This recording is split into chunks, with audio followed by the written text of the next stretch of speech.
Hello and welcome. This is Grant Hughes of Grant Hughes Investigates on YouTube. This channel evaluates all aspects of true crime. As you are aware, videos and live streams in this genre often discuss elements of crime that may be disturbing to some viewers. If necessary, take the precautions needed to avoid these feelings. Factual information related to cases is the key to fostering rational true crime discussions. Fortunately, you will find that here. Please hit the like button only once, share the video, and subscribe if you like my content. Thank you very much for watching.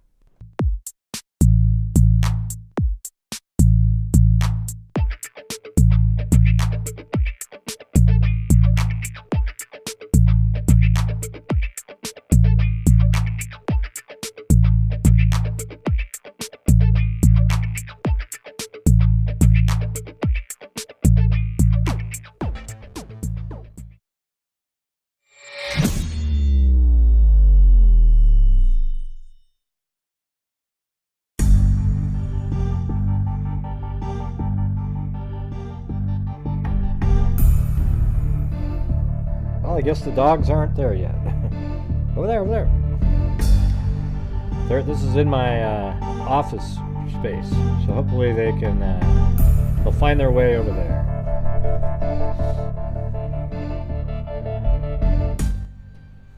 Yep. I didn't feel like taking the time to, whenever I make my titles, they're too accurate. They're like reading a book on the thumbnail, So. I haven't mastered the art of saying, holy crap! And everybody goes, what is it? Oh, nothing. I just wanted you to click on my video. Okay. Thanks, Eugenie. But I did 3 live streams today, and, it was amazing to spend that much time on the air, and the channel did so poorly during those 3 shows that I almost didn't even come on tonight. But I just thought, hell. What the hell? I mean, it was wild. Absolutely crazy. How do you keep their pillows so clean? I don't know. This one's just been in here. They don't really use it too often. Come on, Blue, go over there. Wait, what's going on, Blue? What? Ah, shit. I gotta clean something up.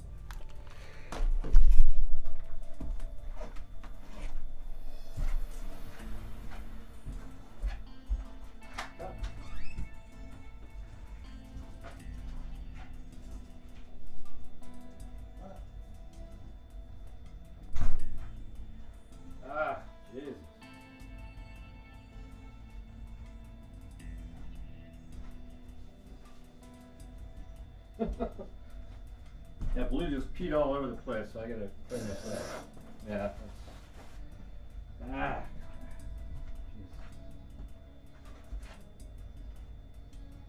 Jeez. Everywhere.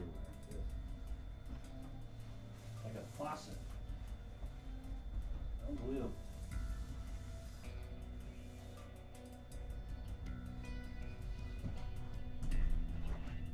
Oh, man. Might be a couple minutes, you guys. Sorry.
There's pee all over the place. He was just running out of him like it was and I had just let him outside just before.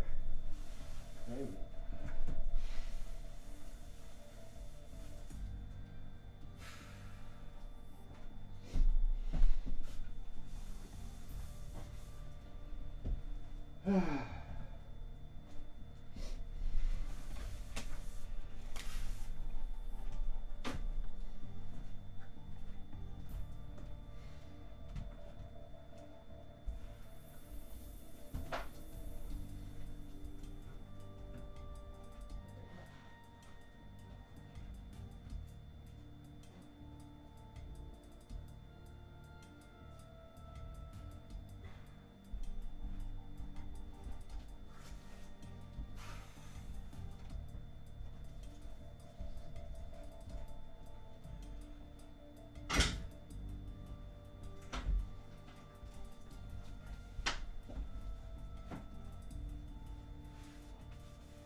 Move it back over there. Right there. There. Oh man. Holy crap.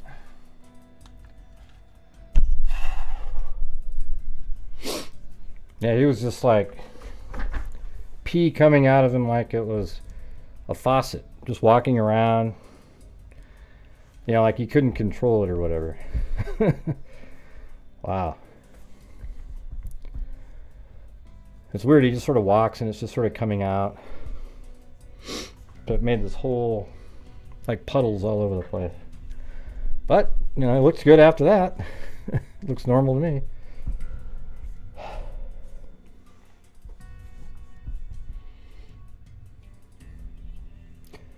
Yeah, unfortunately I don't feel spoiled doing 3 shows. It was ridiculous. Like the support on those 3 shows was so low that it was like, why did I even do these? You know? You know, and the goal I have on here is to, do the shows, raise funds to help support the channel and do all the great stuff we do at the end of the month, etc., etc. And I work hard and it's just, I don't know, it's frustrating. It's frustrating to do shows and not I mean, so many people don't get they don't get the notifications. It's just crazy. I don't know what the hell it is. Yeah. Well, he just walks around and starts peeing. He doesn't do it too often, but like it was weird just now how he was just kind of standing there and just like it didn't even seem like he realized it or something.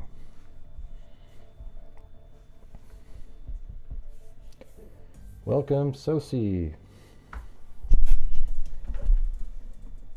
Blue, get over there.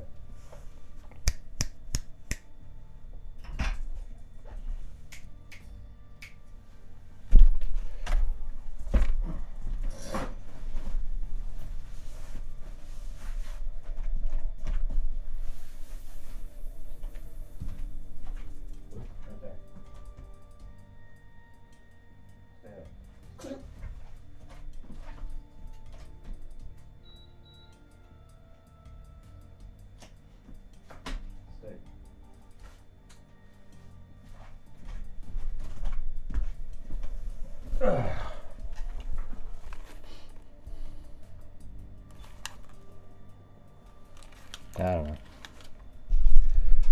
Thanks, Kami. Well, this is the 4th show. I did 3 earlier. I tried to get you guys the information quick. And boy, that just...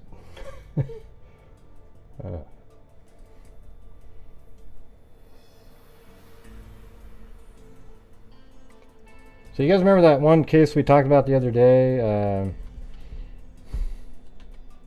Agua, the hell is his name? It was that carjacking in Seminole County with Catherine Agua Vivas. Well, they did an update on that. It's crazy. You guys want to hear this press conference? It's absolutely nuts.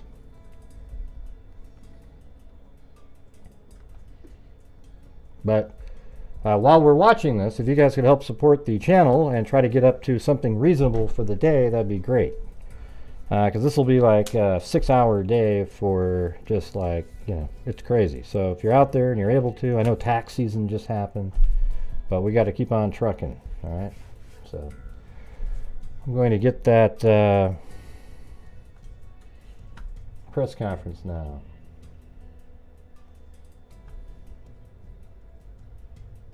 And if not, this will just be another short show as well, because I can work on making videos.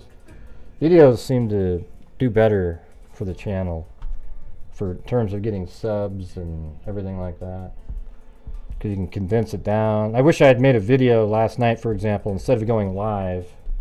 Like I made a video on that exact same topic, and that video would have got like, you know, 50,000 views, because it got 40 something anyways, the live stream, but it was demonetized by YouTube. The video, though, however, if I made a video, wouldn't have been demonetized and would have got 40,000 views and probably got 300 or 400 subs out of it, which is strange. Hey, thanks, Wendy Woobles. All right, check this out. This is crazy.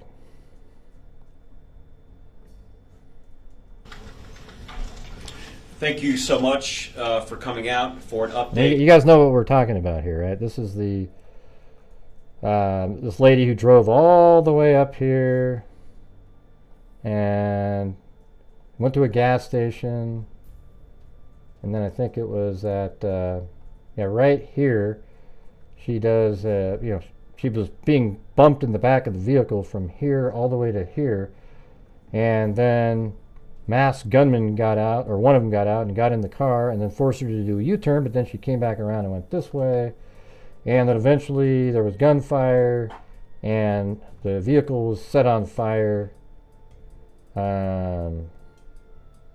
don't remember, did they find her there though? I don't remember that part. I think they did find her body, right?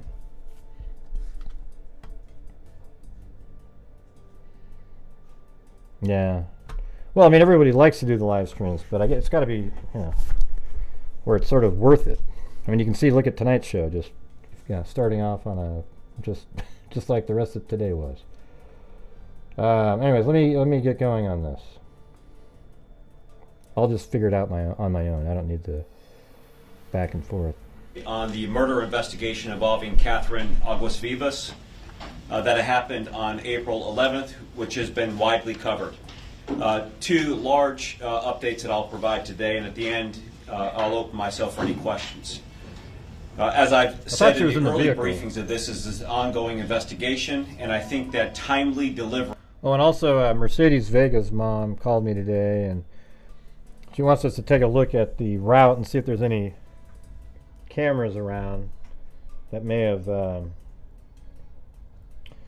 know, maybe possibly could have picked up surveillance. Maybe somebody around there, because now they know the type of vehicle that it was. Okay, so she sent me, apparently she sent me, let me check really quick.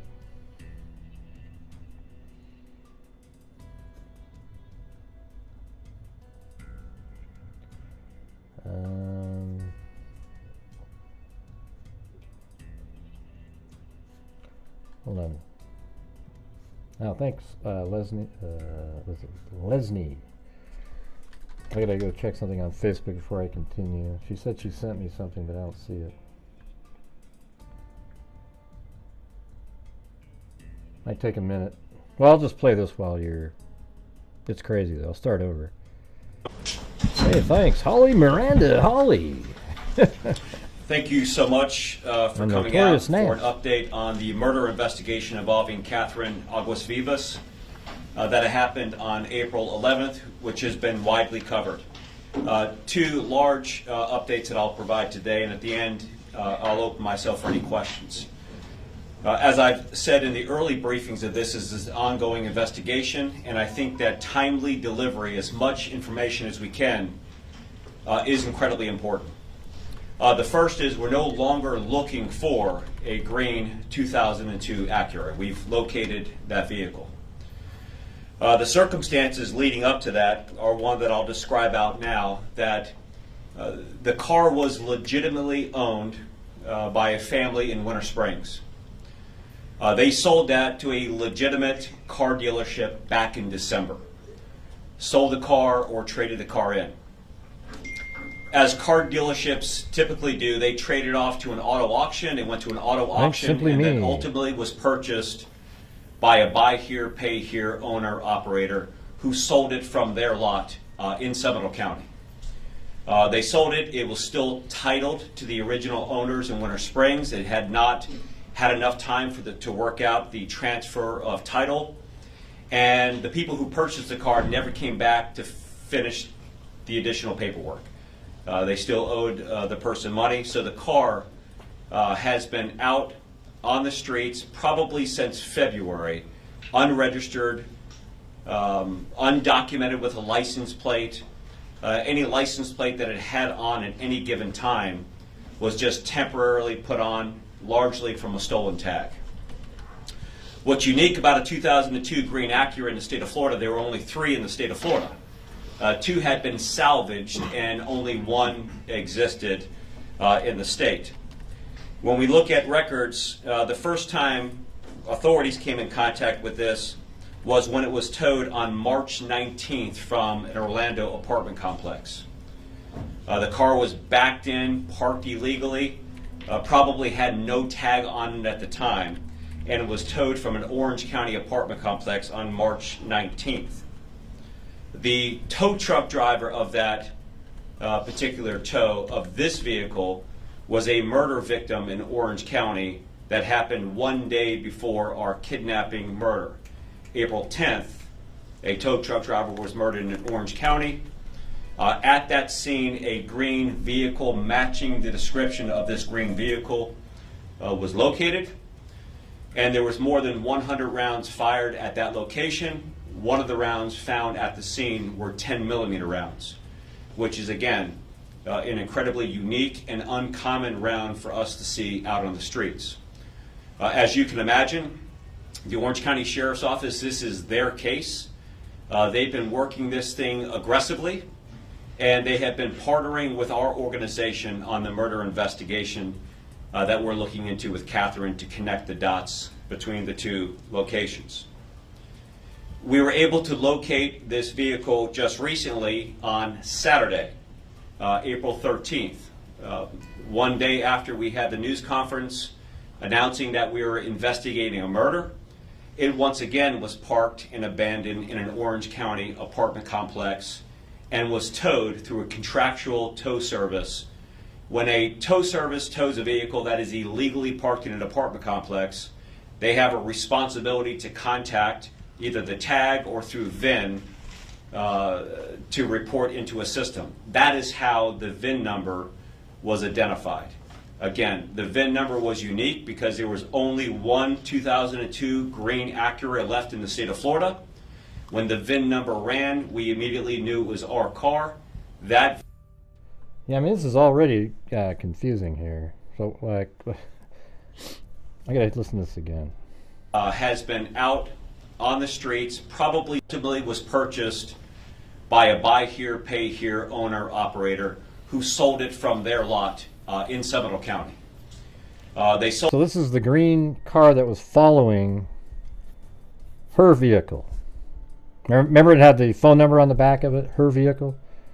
I'm just going to go back to the beginning here. I gotta almost have to write this down. This is one of those crazy, this is one of those 1 in a million cases you guys will hear in a minute. Located. Thanks, Allie Cake. The circumstances leading up to that are one that I'll describe out now, that the car was legitimately owned by a family in Winter Springs. They sold that to a legitimate car dealership back in December. Sold the car or traded the car in. As car dealerships typically do, they traded off to an auto auction. It went to an auto auction and then ultimately was purchased by a buy here, pay here owner operator who sold it from their lot in Seminole County. They sold it. It was still titled to the original owners in Winter Springs. It had not had enough time to work out the transfer of title. and the people who purchased the car never came back to finish the additional paperwork. They still owed the person money, so the car has been out on the streets probably since February, unregistered, undocumented with a license plate. Any license plate that it had on at any given time was just temporarily put on, largely from a stolen tag. What's unique about a 2002 green Acura in the state of Florida, there were only 3 in the state of Florida. 2 had been salvaged and only 1 existed in the state. When we look at records, 2 green Acura in the state of Florida, there were only 1 was just temporarily put on, largely from a stolen tag. What's unique about a 2002 green Acura in the state of Florida, there were only 3 in the state of Florida. 2 had been salvaged and only 1 existed in the state. When we look at records, the first time authorities came in contact with this was when it was towed on March 19th from an Orlando apartment complex. The car was backed in, parked illegally, probably had no tag on it at the time, and it was towed from an Orange County apartment complex on March 19th. The tow truck driver of that particular tow of this vehicle was a murder victim in Orange County that happened 1 day before our kidnapping murder. Okay, now what in the hell? Okay, we gotta read. Like, this is crazy. Okay, hold on. That particular tow of this vehicle was a murder victim. The car was backed in, parked illegally, probably had no tag on it at the time, and it was towed from an Orange County apartment complex on March 19th. The tow truck driver of that particular tow of this vehicle was a murder victim in Orange County that happened 1 day before our kidnapping murder. What the hell? Okay, so the tow truck driver that like towed away the green vehicle is somehow a murder victim 1 day before Agua Vivas. I mean, what does that even mean? That's ridiculous. Towed Orange County, met. Okay, I gotta go back again. This is I gotta just keep rewinding. This is from weird. An Orlando apartment complex. The car was backed in, parked illegally, probably had no tag on it at the time, and it was towed from an Orange County apartment complex on March 19th. The tow truck driver of that particular tow of this vehicle was a murder victim in Orange County that happened 1 day before our kidnapping murder. April 10th, a tow truck driver was murdered in Orange County. At that scene, a green vehicle matching the description of this green vehicle. So did they like track down the tow truck driver and kill him to get the vehicle back? So listen to how this plays out here. This is ridiculous. Tow truck driver murdered 1 day before Agua Vivas murder. And then, let's just rewind it a little bit again. Thanks, unsocial social butterfly. A tow truck driver was murdered in Orange County. At that scene, a green vehicle matching the description of this green vehicle was located, and there was more than 100 rounds fired at. So what day? It was March 19th, but then April 10th, the driver of that tow truck was killed. Was there something in that vehicle when he towed it away that, I mean, this is... Green vehicle matching the description of this green vehicle was located, and there was more than 100 rounds fired at that location. One of the rounds found at the scene were 10 millimeter rounds. Yeah, so 10 millimeter rounds are rare. They're rare for just general public, I guess. So whoever was in the green vehicle that shot up Agua Vivas was likely the one that that murdered the tow truck driver, maybe to get their car back. Which is, again, an incredibly unique and uncommon round for us to see out on the streets. As you can imagine, The Orange County Sheriff's Office, this is their case. They've been working this thing aggressively, and they have been partnering with our organization on the murder investigation that we're looking into with Catherine to connect the dots between the two locations. We were able to locate this vehicle just recently on Saturday, April 13th, one day after we had the news conference announcing that we were investigating a murder. It once again was parked and abandoned in an Orange County apartment complex. Okay, hold on. And recently, on Saturday, April 13th, one day after we had the news conference announcing that we were investigating a murder, it once again was parked and abandoned in an Orange County apartment complex and was towed through a contractual tow service. God, if I was that tow truck driver, I would get the hell out of Dodge, man. That April 13th, one day after murder press conference, the green vehicle is towed again. Wow. A tow service tows a vehicle that is illegally parked in an apartment complex. They have a responsibility to contact either the tag or through VIN to report into a system. That is how the VIN number was identified. Again, the VIN number was unique because there was only one 2002 green Acura left in the state of Florida. When the VIN number ran, we immediately knew it was our car. That vehicle then was collected, transferred to the Orange County Sheriff's Office to be evaluated for evidence with the Orange County team and the Seminole County team. So no longer looking for the car. We still are looking for information about people who are occupants in the car, whether at the Orange County case or our case. That part of the process is ongoing. But again, we want to thank everyone's help who have called in, reached out to Crime Line, done whatever, and especially the media for getting that information out.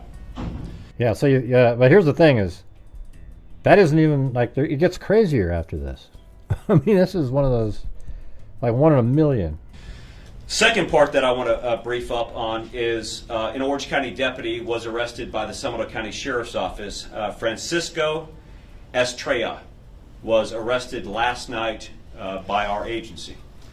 Now, when this initial report of the kidnapping was made, our detectives saw, as the public saw, the phone number on the rear window of that vehicle. When we called that phone number in the early stages of the investigation, the decedent's husband picked up the phone, came back. Hello, Court TV. You guys should check this one out. This one's crazy. We've been covering it. To him. We identified ourselves. We had one of our detectives say who we were, what we were looking at, and that's how we disclosed that we were working a kidnapping case. Both the decedent's wife, Miguel, and her brother, Louis, who live in Homestead, provided whatever information they could on the phone and then agreed to travel up here to Seminole County. As they were traveling up here to Seminole County, Miguel and Louis reached out to a mutual friend, a childhood friend as it's described, who happens to be the Orange County deputy's wife. Okay, hold on. I gotta go back. This is just ridiculous here. As they were traveling up here to Seminole County, Miguel and Louis reached out to a mutual friend, a childhood friend as it's described, who happens to be the Orange County deputy's wife. The wife of the Orange County deputy reached out and said, I've been contacted by this person who's identified by name as a detective with the Seminole County Sheriff's Office. Can you find out whatever information you can about this particular person? The deputy then picks up the phone, calls our detective, and gives a false name and identifies himself as a detective with the Orange County Sheriff's Office, wanting to get information about this case. Later in that conversation, he actually says he's a deputy sheriff, but for the entire time, he's giving a fake name as he's communicating with our folks. And our detectives obviously thought that communication was strange, especially the timeliness of it, just hours after we have identified that we're working a homicide case here.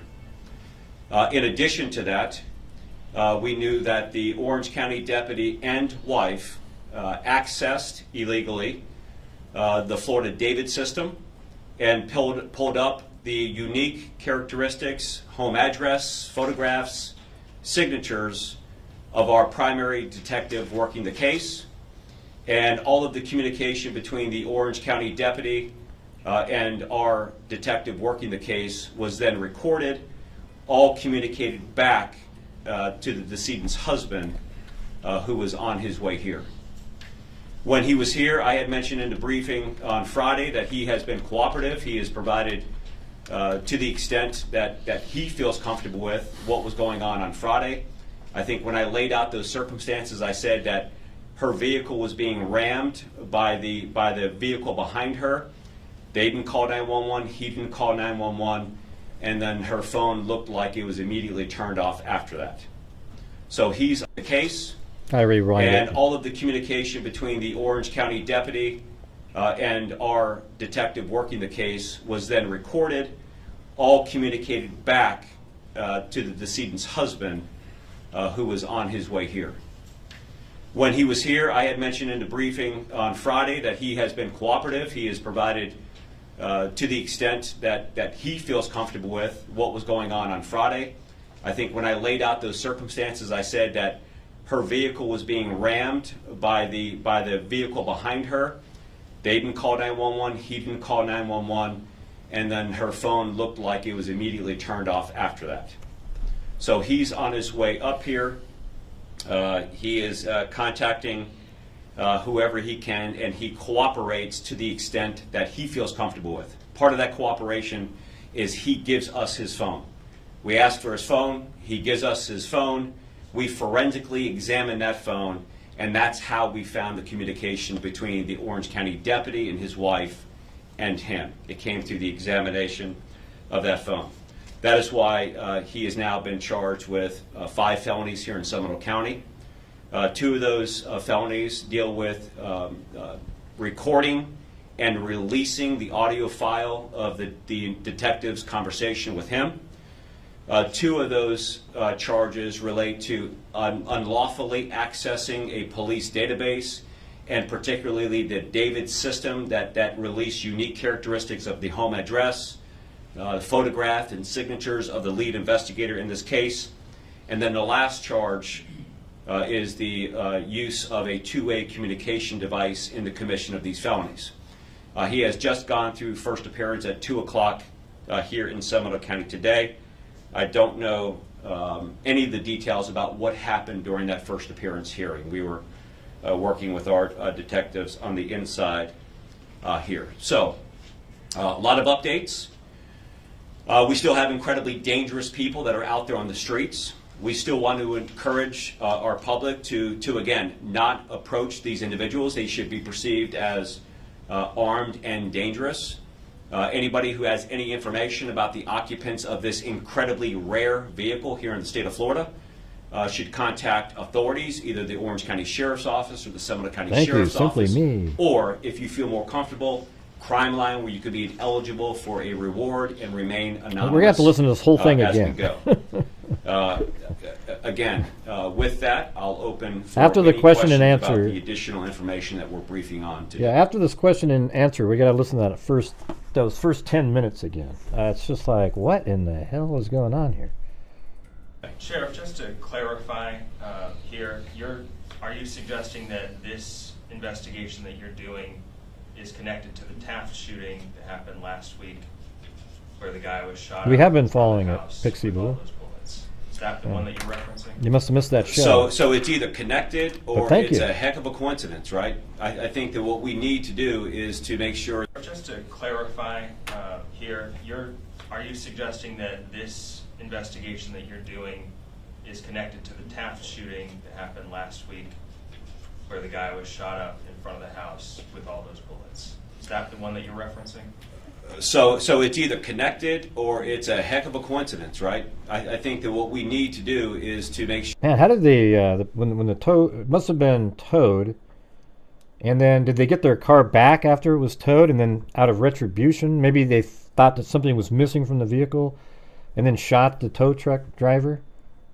Because this is way later. I mean, it's like, it was towed on March 19th, and the tow truck driver was shot on April 10th. Does that make any sense? Thanks, Pixie Blue and Mama 457 Rose, and also Simply Me up there.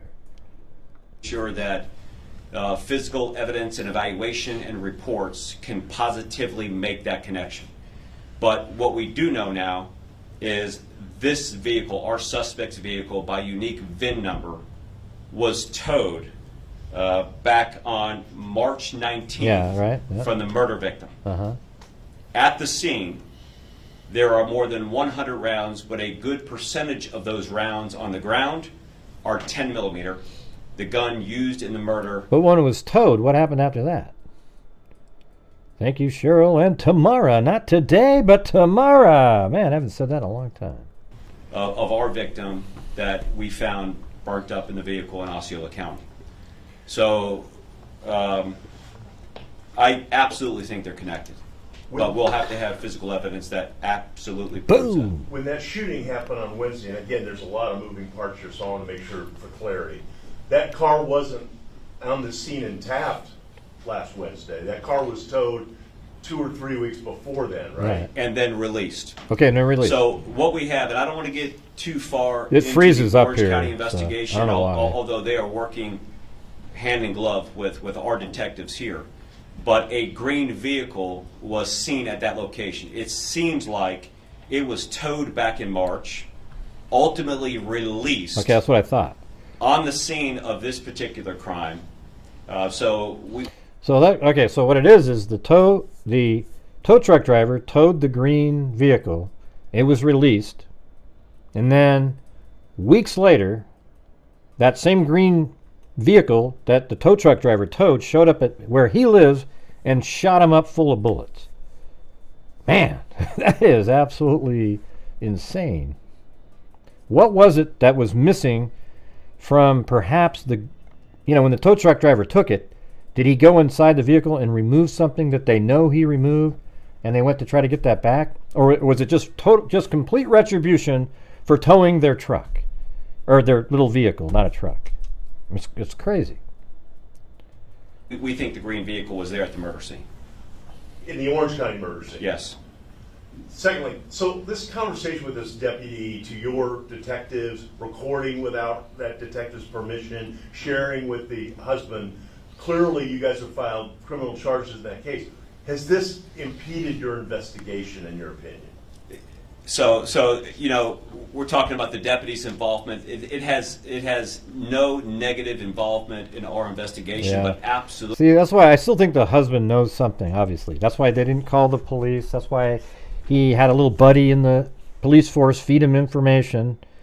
You know, there's something else going on here.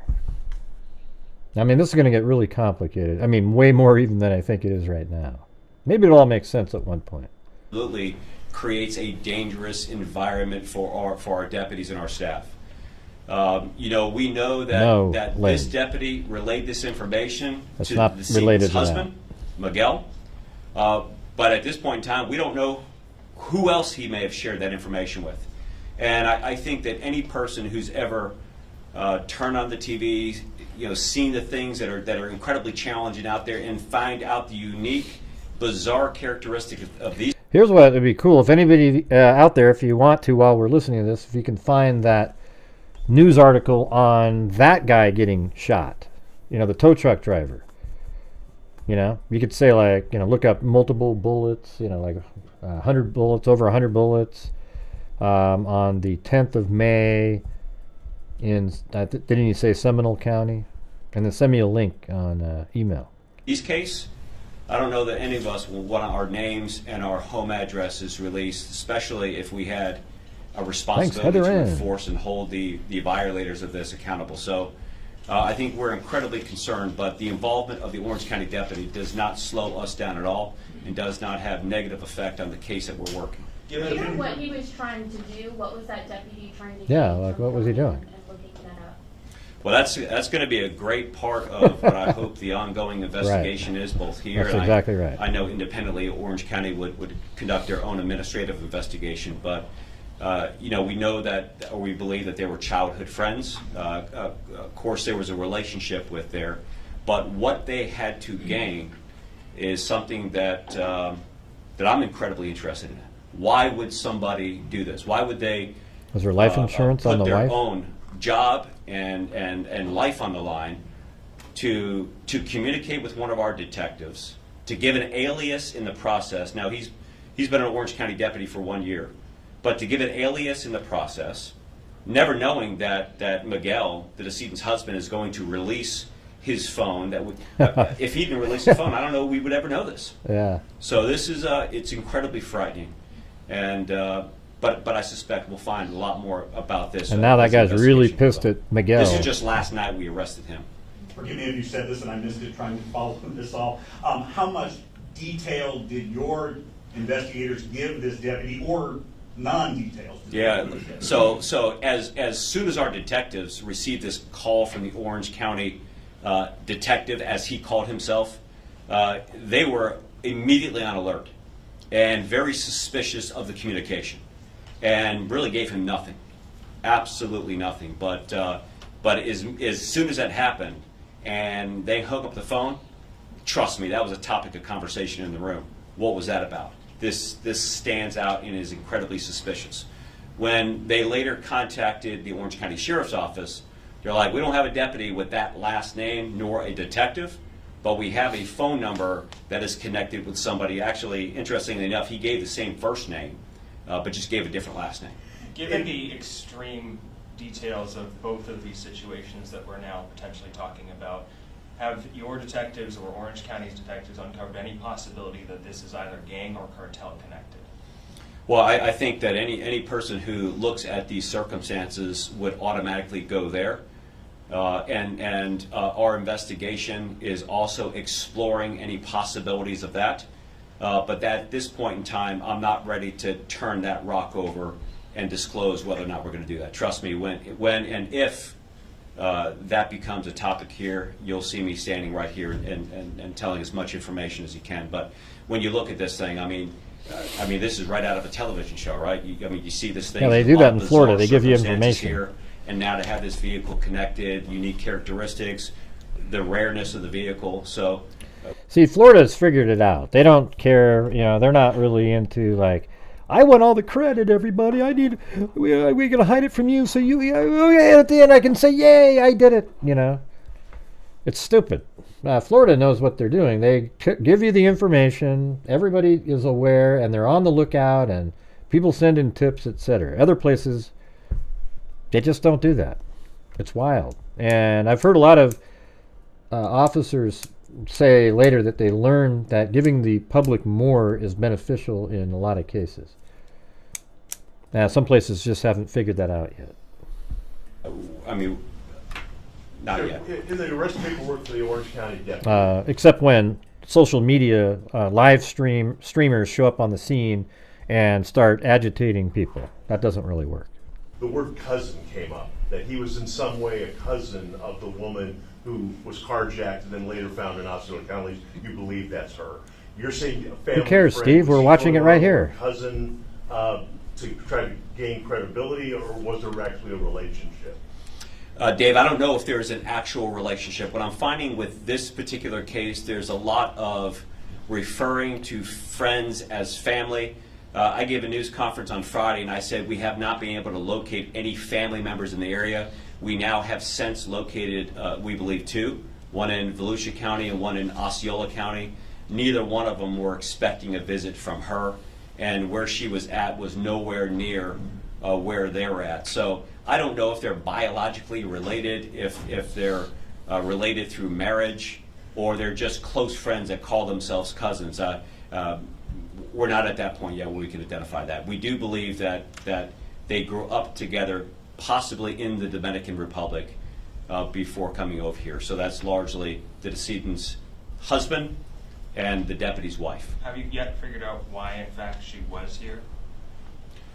Well, we have no idea why she's here. We know that she was here for less than an hour. We have no evidence of her ever being in Seminole County ever before. We believe that she was absolutely targeted and followed to a certain extent, to a certain point.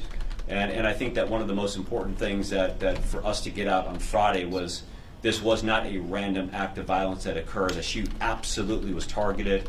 Why she was targeted, I think, is something that our detectives are working aggressively to be able to answer that question.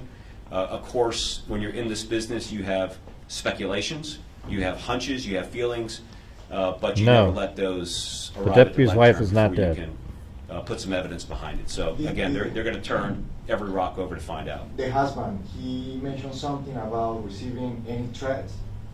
So I've described the husband as cooperative.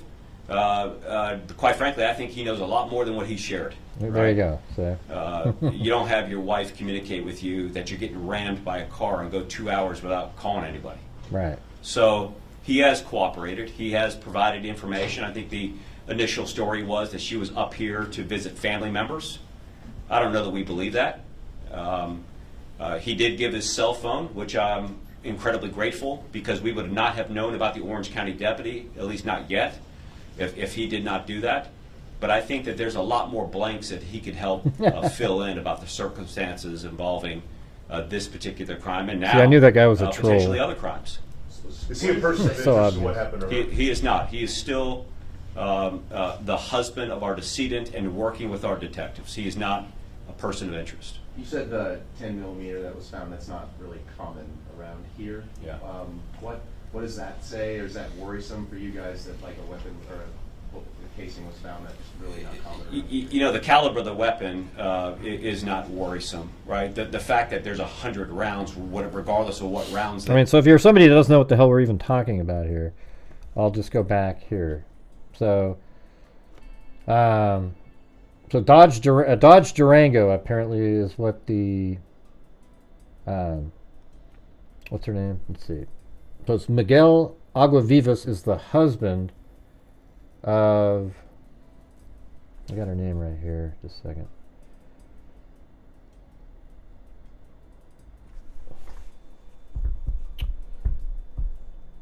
Catherine Aguavivas, right? So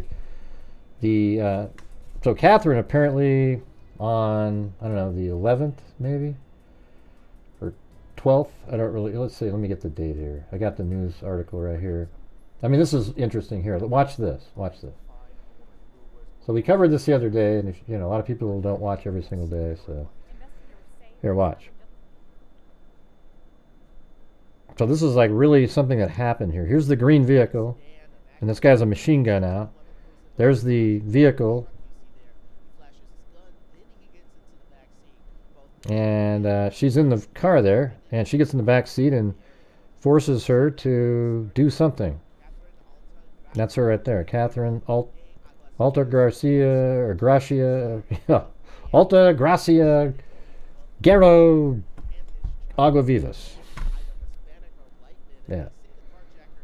So that's what happened. But she drove this whole route way up here, like hours and hours. It's a 200 and something mile drive, and she comes up here, and she pulls over at this gas station at 340. Let me get this. Hell, that's not going to be good. Yeah. So she comes up here. It was at 3:30 to 4:30. They don't really know exactly, but it came in. And got gas up at, where was that one? Yeah, the gas station right here is a Shell station. They got into here, or she just went in there. And then she drove out, and then she turned right on Button Road right here. She drove like this, and then came around, and while she was driving on this road, let's see, when she kept driving on Button Road all the way around, then it was Lake Drive, it turns into that. And then over here, right in this area, that green vehicle you just saw started ramming into her car, and she called her husband and said, "Hey, there's somebody ramming into my car." And the husband said, "Yeah, just don't stop the vehicle." And then none of them called 911. He didn't say, "Well, call 911." Right? And then So she drove up and got to this intersection right there. That's when you saw that car get out. The guy with the machine gun comes out, gets in, and then her car goes this direction. But that's not the way they wanted to go. She was probably in the wrong lane, so she couldn't turn right. So they had her do a U-turn, go like this, and then over here take a right. And then the vehicle drove all the way down. I mean, just ridiculous amount of distances. Way down here. And then it pulls off onto Boggy Creek Road here. And then somewhere in this area, I think it's going to be right here on this, I think we were looking at it. Looks about right. It's an industrial area. It looked like they were under construction. So I think right in here, the vehicle was in there, and people heard gunfire and started seeing smoke, and they came in there, and then she was in the vehicle, and the vehicle was just burned beyond recognition. I mean, it's crazy. So that's the original story. I mean, but you got to suspect that they're into some shady stuff when the husband, who that officer right there is telling us isn't very, he's cooperative, but he's hiding stuff. That's why they didn't call 911 when she's being chased by these people. It's crazy. So it almost has a feeling like there's drugs involved, something like that. And say no to lulz, everybody. Say no to lulz. They are at a murder scene, I think, is incredibly alarming to any person who ever looks at it. A 10 millimeter is just, a round that is more rare than the 9 millimeters or the 45 calibers that we see out there. The only significance of that is it makes a better connection between the two crimes. That because of the rareness of the weapon and the round, that it's likely that our bad guys are the same bad guys that committed this crime. Right. And you got to remember that this vehicle, for 2 months, February into April, was probably being tossed around. Now, I know people are going to say, well, just find out who picked up the car and all that, but they send people who are innocent parties, and they say, hey, I need you to go down there and pick up this vehicle. I'm going to give you $500, $1,000, pick it up. So it's not as simple as just look for the guy who did that. But again, our detectives are working on that. Who purchased it, who made the deal, who went to the buy here, pay here store. But these are more sophisticated criminal operations, and this one appears to be pretty significant. Sorry. Yeah, I'm going to go first. I'm going to go. But I think that when you look at between Friday and now, there's a lot of different pieces to the puzzles that are coming together. So is the husband facing any charge for the connection with the deputy? No, the husband is not a person of interest and not I a felt suspect, like him when I get phone calls. And not likely to be charged in this case at this point. But I may come up here tomorrow with a whole new information based upon somebody who's watching this video, somebody who has some additional information, or connecting some case evidence to other cases that may be out there. Again, but to recap, we have the car. The car's in evidence. The car is being processed.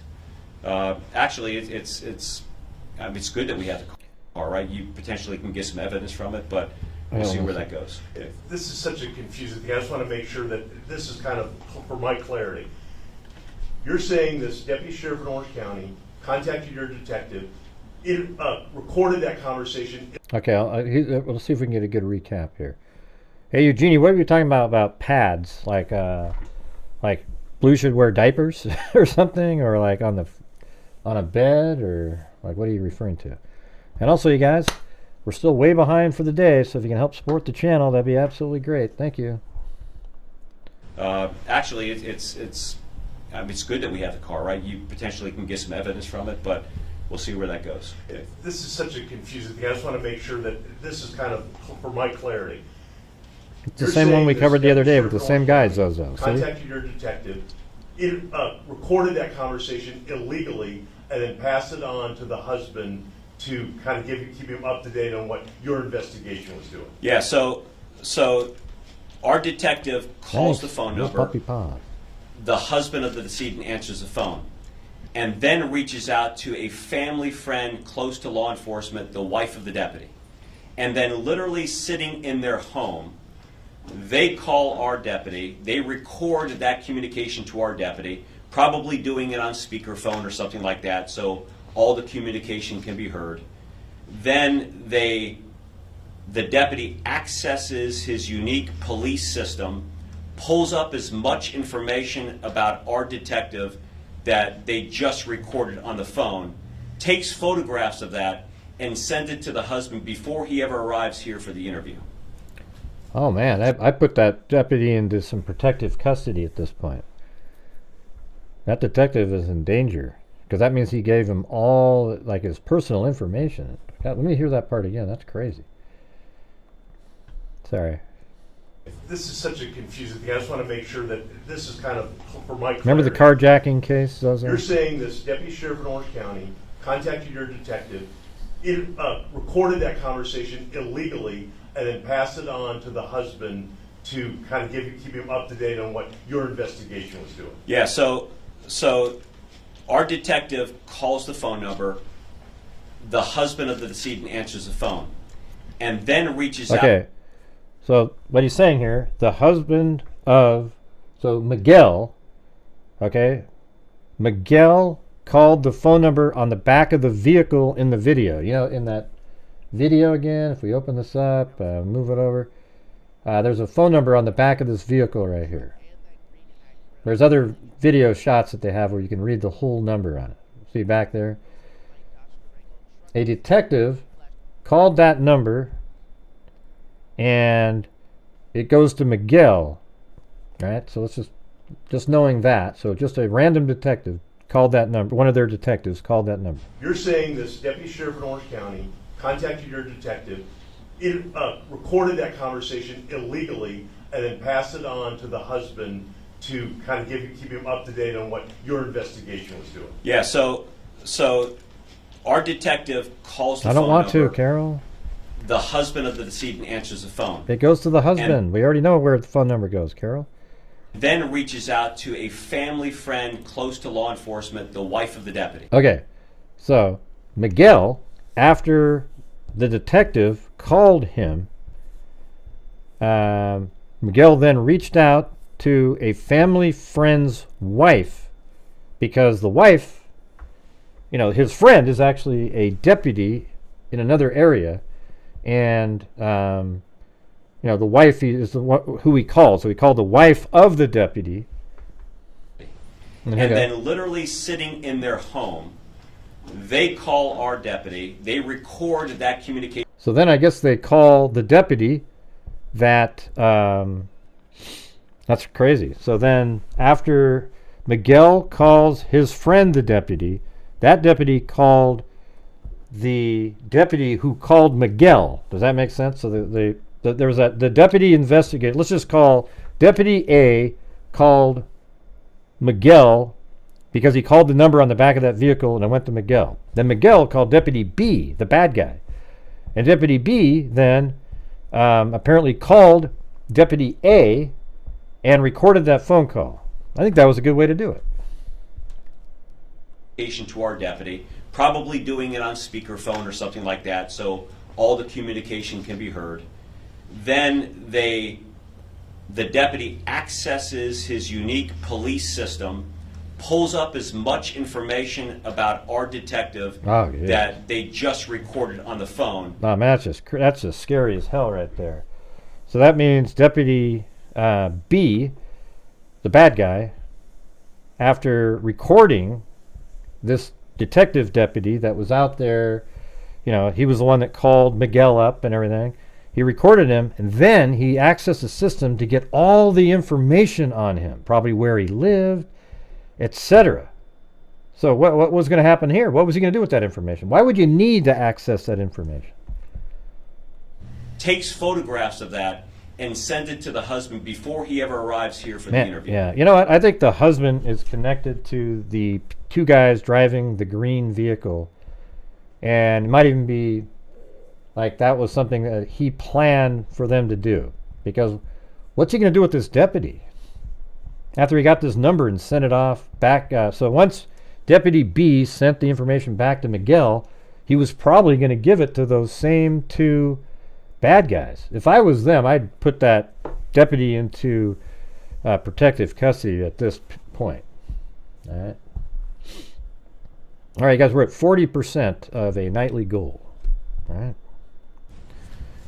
So he's on his way up here with her brother, and at the time that they're driving here, they're getting fed all this information from the Orange County deputy. Here's where she lives. Here's the detective's name. Here's a recording of our conversation. Well, what was funny about all this shooting stuff almost made it?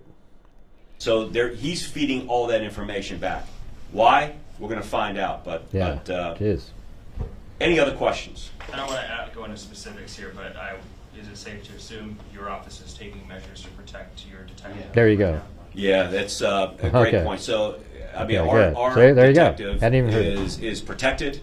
The detective is pretty tough by themselves, but we have additional units and sections.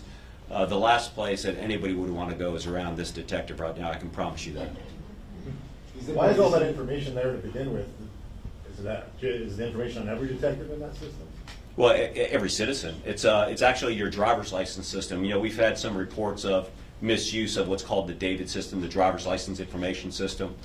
And this is a prime example of misusing it, not just from an average citizen, but for a law enforcement official working this particular case. No, not really. Is the Almost made it. involved in the investigation? Any search warrant over there? We're not doing any search warrants. Again, the husband is not a suspect, but the authorities down there in South Florida have been helpful and have been partners with us as we move throughout this case. Again, we're not working any criminal case down there, but if we do, I promise you, you're going to be the second to know behind our team. So. Any message for anybody that was potentially connected? I mean, they went after the tow truck driver potentially weeks after he took his car. That's why the detective was in danger. There might be others out there that need to get in touch with you because they could be in harm's way right now. Yeah, I think that the question is, you know, could there be others that are in harm's way? I hope that somebody that's listening and seeing this that feels like that they may be in harm's way to contact us and tell us everything that they possibly know and seek a safe haven of protection with coming forward and disclosing as much information as they possibly can. But again, we're going to backtrack and connect some of the cases that are open in probably a lot of different jurisdictions and be mindful of kind of the aftermath of how this thing evolves. So that's today's update. I appreciate it, and talk to you guys soon. I don't know. Yeah, so I guess man, that's just insane, you know? Maybe we should do something where I'm not really sure how to do it, though. I guess maybe listen to this again. Thanks, Jessica Schubach.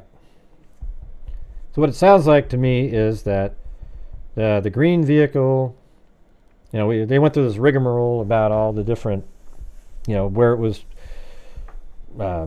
purchased, sold, et cetera, but it eventually never got the final paperwork done. And maybe that became a perfect vehicle for some bad guys to have. And then the vehicle was in an apartment complex, parked strangely on March 19th. It was towed away. And it just so happens that the tow truck driver who towed that vehicle away on March 19th was murdered on April 10th in a hail of gunfire, including a 10-millimeter round, which was also on the scene of Catherine's murder. So when she was murdered with gunshot and burning in the car, that same somewhat rare 10-millimeter shell casing was at both scenes. Also, when the tow truck driver was murdered, they also saw the green vehicle in the area. So that means it's likely the same green vehicle that was following Catherine. Then, so that's like part one. And part two of their revelations here was that a detective, we'll just say Officer A, called the phone number on the back of Catherine's car that you can see in the video. And when he called the number, it went right to Miguel, Catherine's husband. And then Catherine's husband immediately then called the wife of a longtime friend who's also a deputy in another county. Then that Deputy B then called Deputy A, or Officer A, and they spoke, and he recorded that officer's phone call. Then after that phone call was over, he accessed a system looking up that, and he uses the wrong name, by the way. He used a fake name while he was talking to Deputy A, or Officer A. Then, when Deputy B, the bad guy, contacted Deputy A, they spoke, and that phone call was recorded, and then Deputy B also looked up information on that detective and took photographs of the information and then forwarded it on to Miguel. I mean, Miguel might be like a high-level member of something. I mean, why are you sending stuff to him? I mean, you have people, this is right out of the old school crap where you've got people working in law enforcement, people inside. Because that guy that they arrested, that guy's up to no good. Okay. That means I think he was setting up there's nothing good that's going to happen when you start sending out the information of one of the detectives back to Miguel, and then you wonder, does Miguel then give that information to one of the guys in the green truck? Was there a huge life insurance policy out on Catherine? Perhaps. I mean, I don't know what the situation is there. It's really wild. I mean, what would make you think you'd have to take out that detective anyways? All he did was call the number and talk to you. Taking him out doesn't change the information that's in the system somewhere. Man. I guess we could just listen to this part again. But, let's see. Let's just listen to the first 10 minutes again. Thank you so much for coming out for an update on the murder. I don't know, man. With submachine guns and everything. I was thinking domestic route the other day, but if it was domestic route, I mean, why didn't she call 911? He didn't call 911. That would make sense. But why didn't she call 911 when she's being chased by somebody? It makes it seem like they were doing something illegal in the first place. She drove 280 miles that day. For what? They had no family. Remember that? Miguel said that she drove up into that area to visit family. Well, they found out there's no family members of either of the two, or of the victims or the husbands in that area. So that was a lie, okay? So you remember that part, right? So she knew exactly she was doing something that we don't know about at this point. It had nothing to do with visiting family. She's up there. It does make you wonder. But it's weird because, if Miguel is so in on the information, what was the benefit of killing her? What did she do something? Man, that's wild. I'm interested to figure out where the hell this one goes. Investigation involving Catherine. But you guys, come on. Is there any chance tonight? We had three full shows today that were awful, and we still haven't even equaled those 3 shows right now. All right. So I'd like to try to reach the goal tonight so that we can just keep on going. I mean, I did good on ad revenue for 2 days to help augment what we're doing. But I'm going to need you guys' support on tonight's show because today's been a tough one.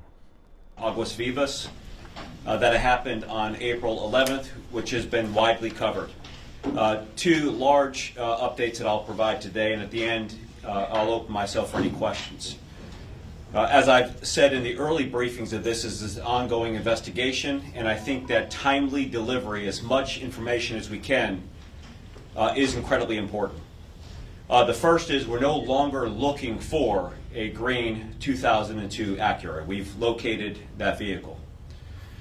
The circumstances leading up to that are one that I'll describe out now, that the car was legitimately owned by a family in Winter Springs. They sold that to a legitimate car dealership back in December. Sold the car or traded the car in.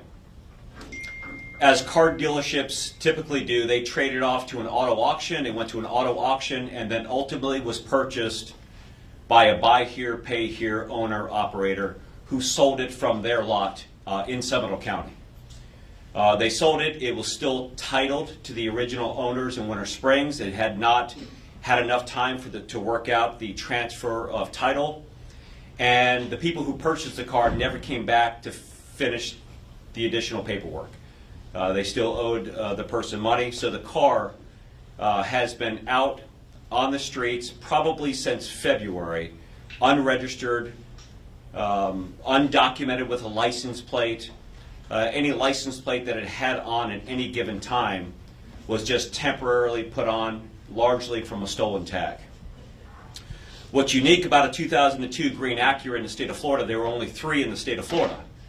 2 had been salvaged, only one existed. And only 1 existed in the state. When we look at records, the first time authorities came in contact with this was when it was towed on March 19th from an Orlando apartment complex. So it was towed away on March 19th. Maybe I should just do like the info here. Let's see. So what is this, a green 2002? Is that what it was? Let me go back. Or one that I'll describe out now, that the car was legitimately owned by a family in Winter 457 Rose Springs. Alley Cake. And They sold that to a legitimate car dealership back in December. Sold the car or traded the car in. As car dealerships typically do, they traded off to an auto auction. It went to an auto auction and then ultimately was purchased by a buy here, pay here owner operator who sold it from their lot in Seminole County. They sold it. It was still titled to the original owners in Winter Springs. It had not had enough time for to work out the transfer of title. And the people who purchased the car never came back to finish the additional paperwork. They still owed the person money. So the car has been out on the streets probably since February, unregistered, undocumented with a license plate. Any license plate that it had on at any given time was just temporarily. So here's something to ask a question about. How did this car get in the hands of people that could use a car like that? You get what I'm saying?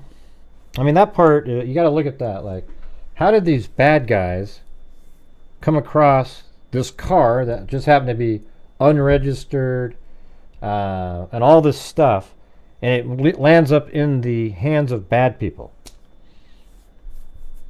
So is there some other connection to one of these car dealerships? No, but don't you get what I'm saying? Lynn, you're not getting it. You're not getting it. How did they come across this car? You get what I'm saying? I want somebody to see where I'm going here. It almost feels like there's another angle, like the car dealer had some connection to these guys too, or somebody. Because how did this car that, the original guy never finished paying, so then here's this car, and then it's just out there. But how did these guys get this thing? I think that's an interest. I think that might lead to another element here. Put on largely from a stolen tag. What's unique about a 2002 green Acura in the state of Florida, there were only 3 in the state of Florida. 2 had been salvaged and only 1 existed in the state. When we look at records, the first time authorities came in contact with this was when it was towed on March 19th from an Orlando apartment complex. All right. So let's see. Let's get that. March 19th, towed from Orlando apartment complex. I'm going to say likely already in possession of the individuals who shot Catherine. And that's why they came back later. Unless it was like some other drug dealer that they're coming back to get it. Yeah. The car was backed in, parked illegally, probably had no tag on it at the time, and it was towed from an Orange County apartment. Oh, you know what I would check is, I would check to see if that officer, his phone, contacted and called the towing company to try to get information about the person who towed that vehicle. How about that? I mean, wouldn't that be amazing? Because that guy, or even looked it up himself, because he actually has the ability to get that kind of information. So the deputy might have called, because doesn't it seem like there might be a pattern here?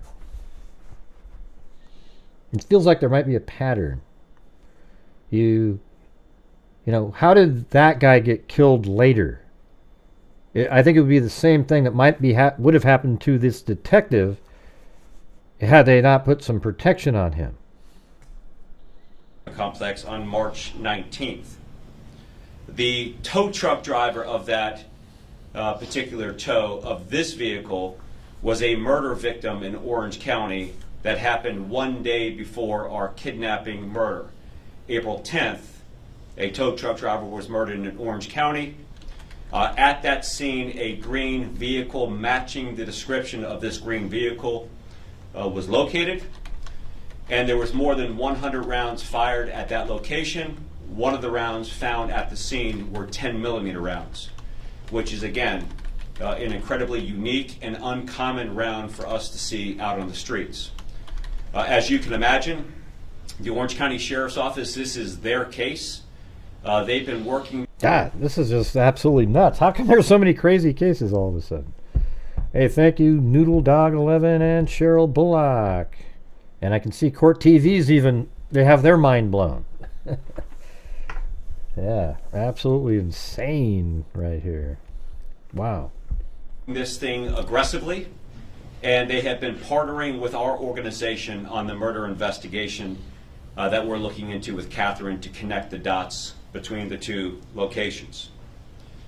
We were able to locate this vehicle just recently on Saturday, April 13th, one day after we had the news conference announcing that we were investigating a murder. It once again was parked and abandoned in an Orange County apartment complex. God, wait a minute, so this is crazy. So that means on April 11th, so April 10th, the tow truck driver was killed. April 11th, Catherine was killed. And then April 13th, the vehicle was dumped somewhere. Wow.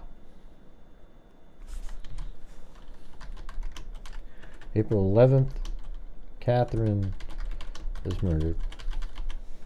And it was just really brazen stuff, right during the day. And was towed through a contractual tow service.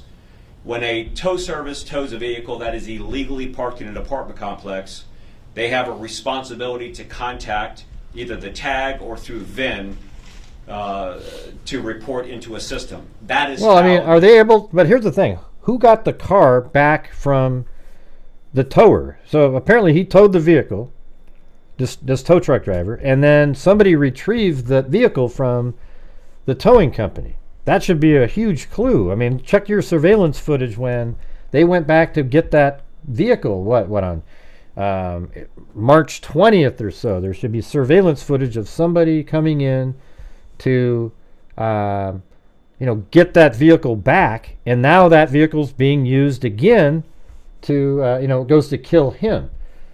I don't know, that's weird. It's weird. So somebody had this vehicle, and then it was towed from an apartment complex, and then it was retrieved. But how did somebody retrieve a vehicle that isn't registered or anything? How are you able to go in and get it? I mean, could just any Joe Schmo walk in there and go, hey, that's mine? Because it wasn't registered to anybody. So how did somebody retrieve the vehicle? There's a lot of really weird questions in here. Or is he like a loose end? He towed the vehicle intentionally, and then this whole new set of people got it, and then he got killed so that he couldn't say that they got it. How about something like that? that kind of makes some sense. The tow truck driver is also somebody that's like, I don't know who he's related to, but one of the organizations out there. We don't know if it's cartel or we don't know if it's some other organization. But let's say the tow truck driver is related also in there too. There's cops, there's tow truck drivers. So he tows this vehicle and there's no information on it. So then he gets a hold of the bad guys and they come and get the vehicle. Then he gets taken out later because that vehicle's going to be used the following day for something else. But if he's on their side, why would they worry about that? I don't know, man. There's some weird, this is a really, really, really strange thing going on here. It might all make sense at the very end. The VIN number was identified. Again, the VIN number was unique because there was only one 2002 right, you'd have to have the car left in the state of Florida. When the VIN number ran, we immediately knew it was our car. That vehicle then was collected, transferred to the Orange County Sheriff's Office to be evaluated for evidence with the Orange. Yeah, but I mean, how did the people get it from wherever the tow truck driver brought it? Man, they need to check that surveillance out. County team and the Seminole County team. So no longer looking for the car. We still are looking for information about people who let me rewind. I got to rewind a little bit. That we're looking into with Catherine to connect the dots between the two locations. We were able to locate this vehicle just recently on Saturday, April 13th, one day after we had the news conference announcing that we were investigating a murder. It once again was parked and abandoned in an Orange County apartment complex and was towed through a contractual tow service. When a tow service tows a vehicle that is illegally parked in an apartment complex, they have a responsibility to contact either the tag or through VIN to report into a system. It's almost like this vehicle's been used over and over and over for crimes and then dumped and then, I mean, what's it doing? Why are they being so cavalier parking it illegally in all these different places? Right? I mean, because on March 19th it was towed because it was in an apartment complex parked illegally. Then the driver of the tow truck that towed the vehicle on March 19th ends up being murdered by people driving the vehicle that was towed. I mean, what in the hell's going on here? That is how the VIN number was identified. Again, the VIN number was unique because there was only one 2002 green Acura left in the state of Florida. Hey, thanks, Vibe Chick. When the VIN number ran, we immediately knew it was our car. That vehicle then... Vibe Chick said, watching from Champion, Illinois. Love your channel, Gray. Well, thank you very much. Some people do. And thanks up there to Cheryl Bullock, Noodle Dog 11, Oddball, and Little Puppy Paws, Mama 457 Rose, Alley Cake, Trip to Belize, and Peter was collected, transferred to the Orange County Sheriff's Office to be evaluated for evidence with the Orange County team and the Seminole County team. So no longer looking for the car. We still are looking for information about people who are occupants in the car, whether at the Orange County case or our case. What if they thought of doing that? That part of the process. I mean, that's something that'd be kind of a weird... I mean, did they think of checking the surveillance footage at the tow truck company when somebody went and picked up the vehicle? Maybe I'm sure they have. That seems like something they would have thought of. The process is ongoing.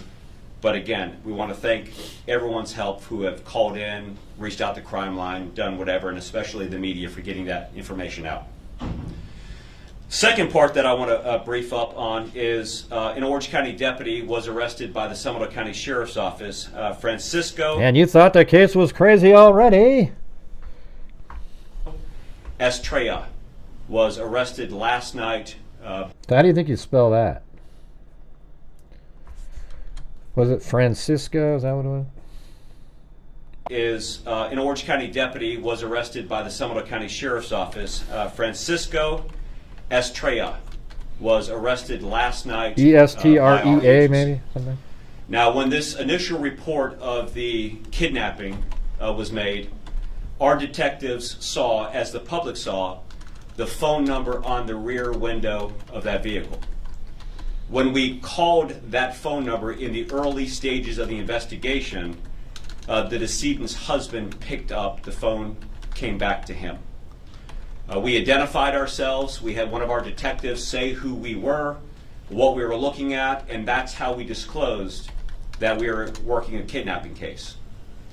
Both the decedent's wife, Miguel, and her brother, Louis, who live in Homestead, provided whatever information they could on the... All right, so let's just, I got to get this down. I'm going to write it down before, because we already know this. All right, let me put this in different order here. So there's been a deputy arrested named Francisco Estrella. I put bad deputy. Bad actor. Okay, so detective, a detective, and this is one of his detectives, right? So Seminole County. Seminole County detective. All right, let's see what he's... Let me go back a little bit again. Was arrested and especially the media for getting that information out. Second part that I want to brief up on is an Orange County deputy was arrested by the Seminole County Sheriff's Office. Francisco Estrella was arrested last night by our agency. Now, when this initial report of the kidnapping was made, our detectives saw, as the public saw, the phone number on the rear window of that vehicle. When we called that phone number in the early stages of the investigation, the decedent's husband picked up the phone, came back to him. We identified ourselves. We had one of our detectives say who we were, what we were looking at, and that's how we disclosed that we were working a kidnapping case. Both the decedent's wife, Miguel, and her brother, Louis, who live in Homestead, provided whatever information they could on the phone. Wait, hold on a second. What did you say? The decedent's husband picked up the phone, came back to him.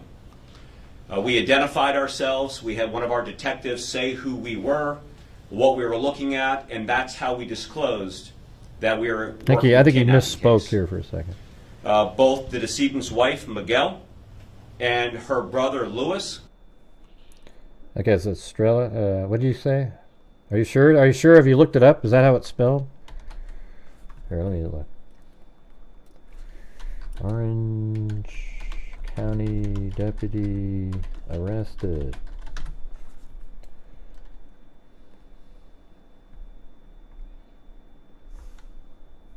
Photo of Estrella. Okay, there it is. Francisco. They actually have a picture of him. I mean, what if he's the guy that was in that was in the vehicle? So here's a like a kind of a crappy, you can't really see it, but he's right there. But thank you, you're right, it was spelled differently than I had it.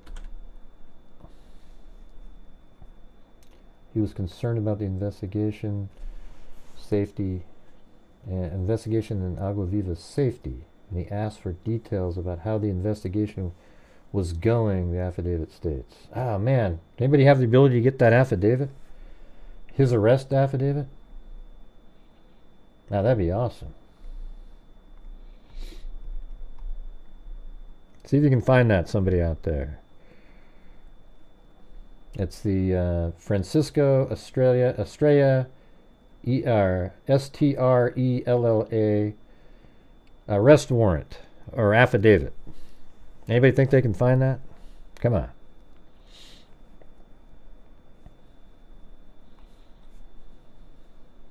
Who live in Homestead, provided whatever information the decedent's husband picked up the phone, came back to him. We identified ourselves. We had one of our detectives say who we were, what we were looking at, and that's how we disclosed that we were working a kidnapping case. Both the decedent's wife, Miguel, and her brother, Louis, who live in Homestead, provided whatever information they could on the phone, and then agreed in case. Both the decedent's wife, Okay, he meant husband. So that's a misspoke right there. I do the same thing often. Okay, it's the decedent's husband, not wife. Miguel and her brother Louis, who live in Homestead. And her brother Louis. Let me see that again. Hold on. Working a kidnapping case. Both the decedent's wife, Miguel, and her brother Louis. Okay, so it's Miguel. Let's see, then Miguel and Catherine's brother, unless he's accidentally saying her when he meant to say he, because he just said wife, right? So Miguel and Catherine's brother Louis, I guess,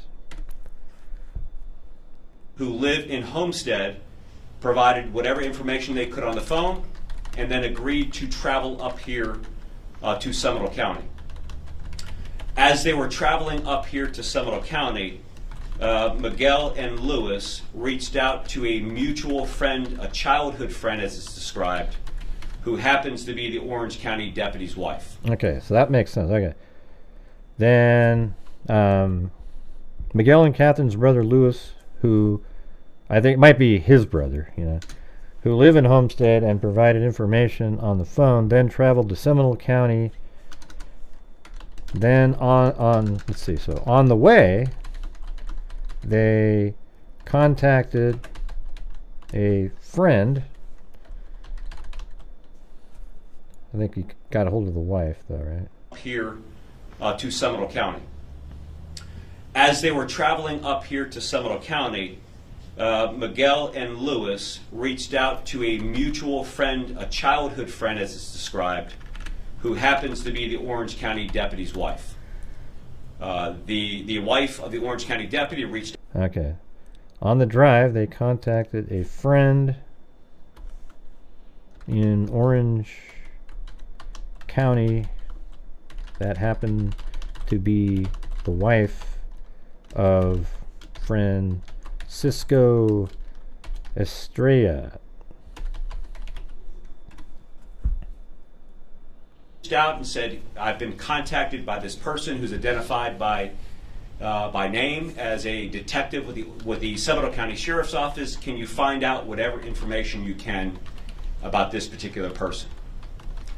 The deputy then picks up the phone, calls our detective, and gives a false name and identifies himself as a detective with the Orange County Sheriff's Office, wanting to get information about this case.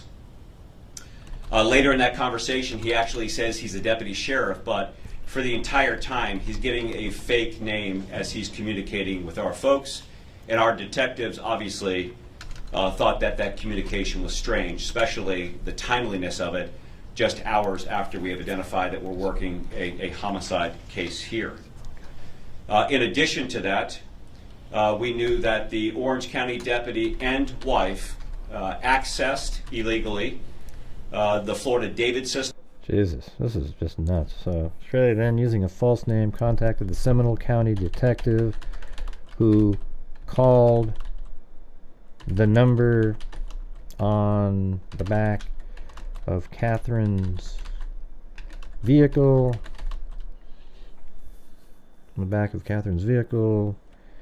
And thus Miguel. And pulled up the unique characteristics, home address, photographs, signatures of our primary detective working the case, and all of the the timeliness. I want to get all that stuff. So Australia, and wife accessed a system. Did they give the name of that system at all? It was just Australian wife accessed a database or something like that. Shit, gotta rewind it. The deputy then picks up the phone, calls our detective, and gives a false name and identifies himself as a detective with the Orange County Sheriff's Office, wanting to get information about this case. Later in that conversation, he actually says he's a deputy sheriff, but for the entire time, he's giving a fake name as he's communicating with our folks. And our detectives obviously thought that that communication was strange, especially the timeliness of it, just hours after we have identified that we're working a homicide case here. In addition to that, we knew that the Orange County deputy and wife accessed illegally the Florida David system and pulled up the unique characteristics, home address, photographs, signatures of our primary detective working the case, and all of the communication between the Orange County deputy and our detective working the case was then recorded, all communicated back to the decedent's husband, who was on his way here. When he was here, I had mentioned in the briefing on Friday that he has been cooperative. He has provided, to the extent that he feels comfortable with, what was going on Friday. I think when I laid out those circumstances, I said that her vehicle... So he was like trying to get intel about the person, you know, specifically, maybe something he might whisper to him to scare him a little bit.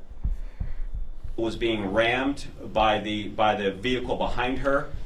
They didn't call 911, he didn't call 911, and then her phone looked like it was immediately turned off after that. So he's on his way up here.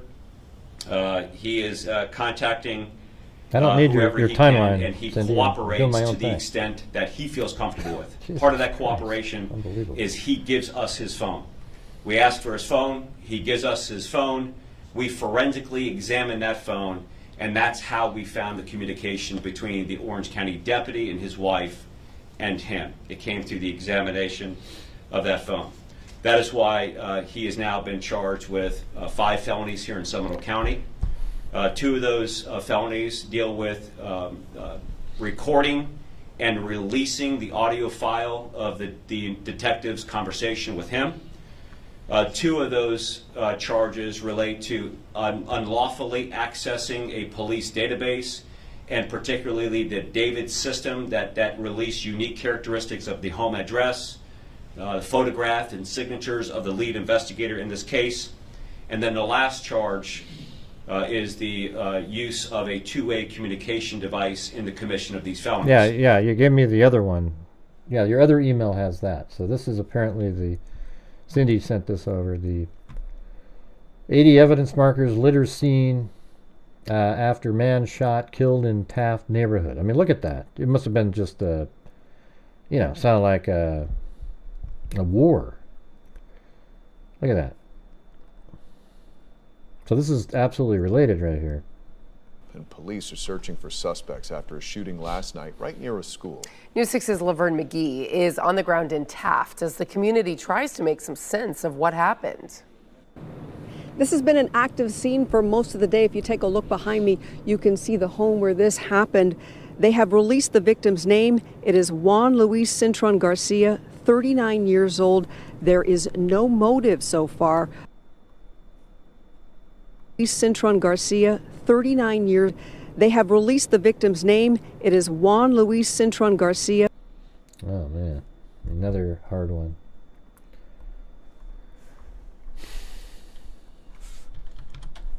Tow truck driver Juan. Yeah, it was like Cintron Garcia. Right? Juan Luis Cintron. Okay, so you think it's okay, I got some of it in there, but like Juan Luis Cintron, Centron maybe, and then Garcia. Luis, Luis.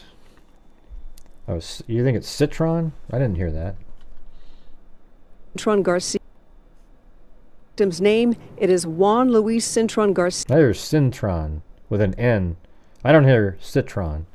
I don't hear Citron. I hear an N in there, like Gigi just typed in. I don't hear Citron. I think your guys is just you're hearing something. Yeah. Okay. Cintron. All right.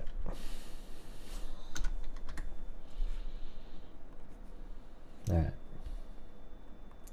All right. We have a massive lull again, you guys. It's hard to get to the goal when we have these massive lulls. All right, I'm gonna try to look this guy up. Juan Cintron or Luis. I don't know if it's C. Garcia. I mean, what a common name, though. Man, this. How old did they say it was? 39? Maybe that'll help. Name, it is Juan Luis Cintron Garcia. If you take a look behind me, you can see the home where this happened. They have released the victim's name. It is Juan Luis Cintron Garcia, 39 years old. Okay, 39.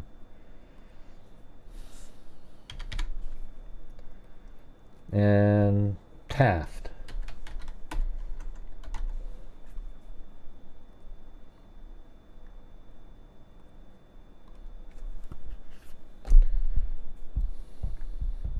Jeez, it's like 100 of them.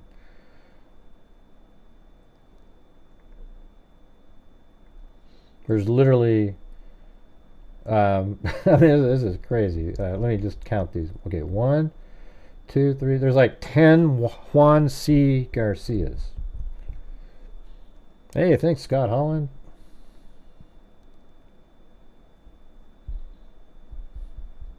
Well, there's one that says Homestead, weirdly. That's kind of weird. Why does one say? Let me check this one out. Because Homestead is where.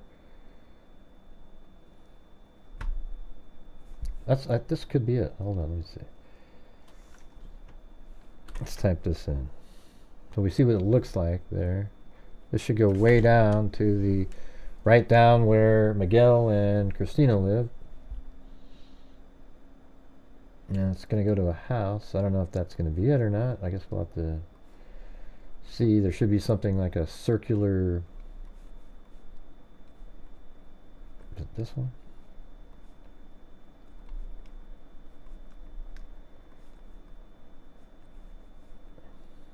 It doesn't look quite right. Let me go one more spot over here.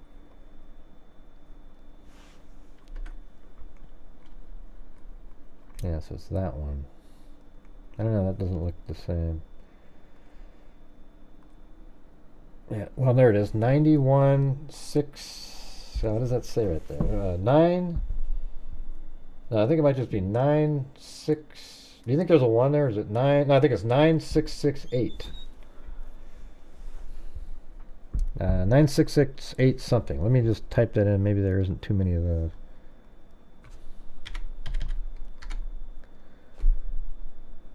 Is it Miami? Guess we can look over there. Nope, not that one.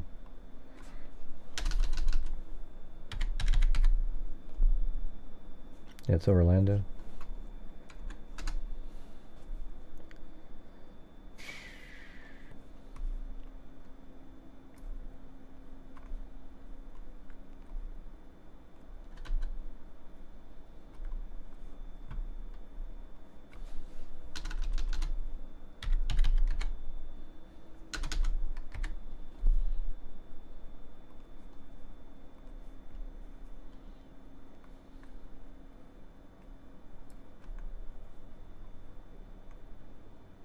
No.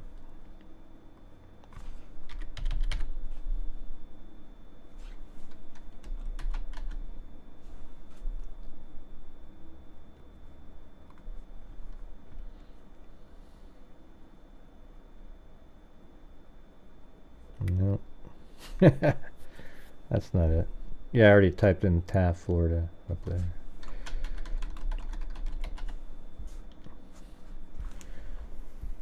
So there's Taft Avenue. There's a whole bunch of them here. Let's see.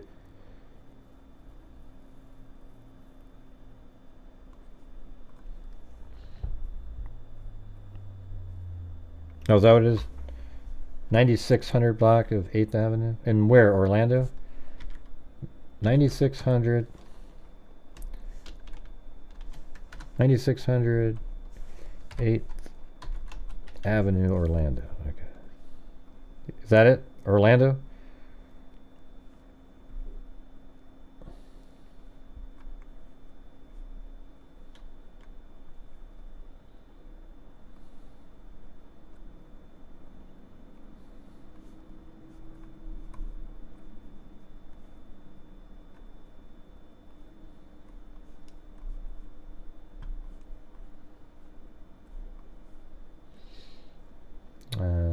Ah, shit.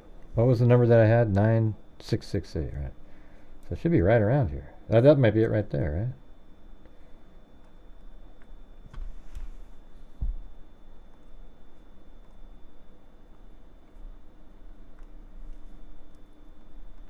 Cintron Garcia, 39 years old. Most of the day, if you take a look behind me, you can see the home where this happened. That's not it.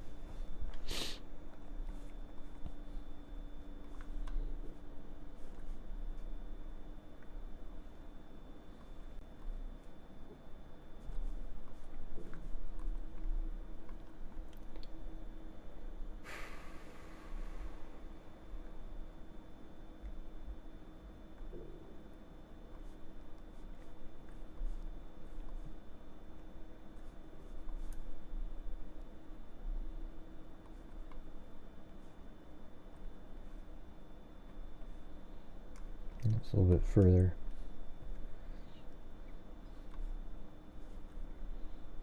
Well, it doesn't seem like it'd be past this street. I don't know. It doesn't look right.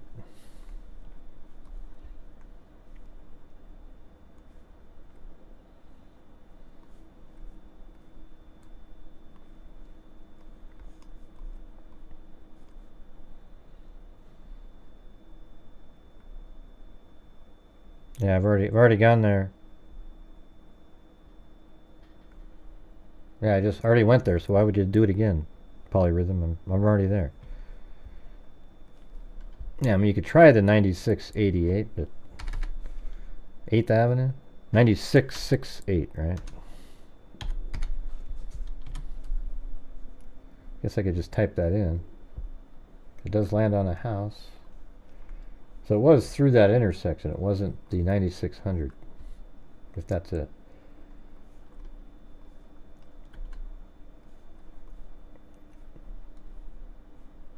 That's it, though. That's the same house. It just doesn't have that design on it. Right? See the little windows there? Those look really similar. And there's a garage door there. This was... Let's see what the street view is here. It's 2021, so yeah, they easily could have... It doesn't have that design on the top there. Crazy.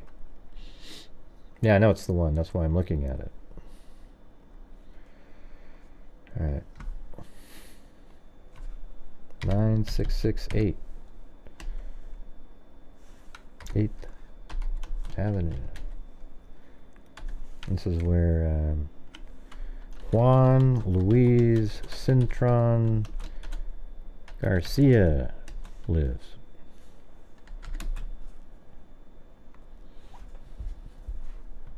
Yeah, we know, sweet one. Yeah, we know. We can tell by looking at it. I just said that on the show.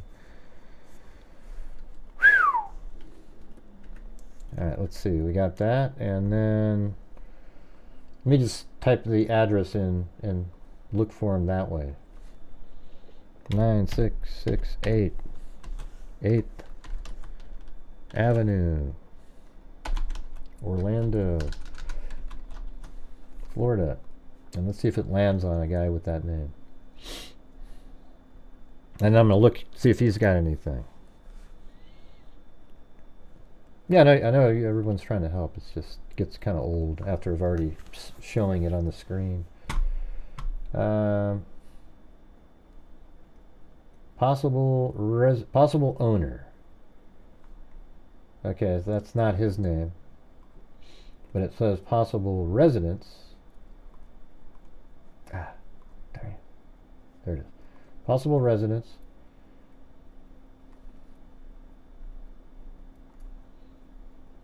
I think it's kind of a rental house.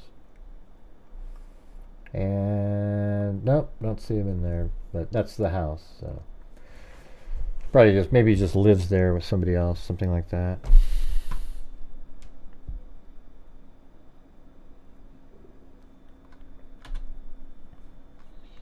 All right. So thanks for getting the 9600 block information. And then, of course, yes, you just replace the 9600 with 9668, and there you are. So, there we go. And look at that. Look at this crazy.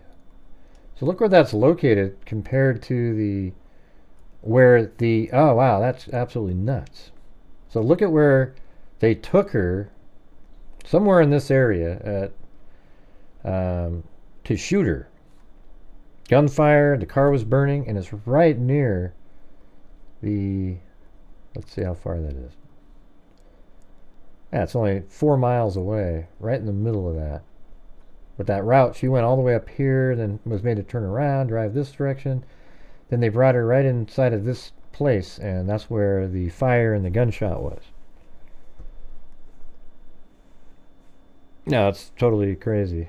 Yeah, we were covering it the other day, Scott Holland. I don't know if you were here watching, but we covered the initial part where the guy got out of the car and was shooting at them, and we kind of speculated that maybe drugs were involved, or maybe that it was a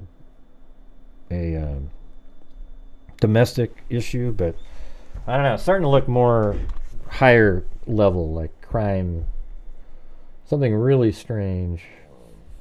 Oh, there goes my stomach. No, we don't know where the car was towed from.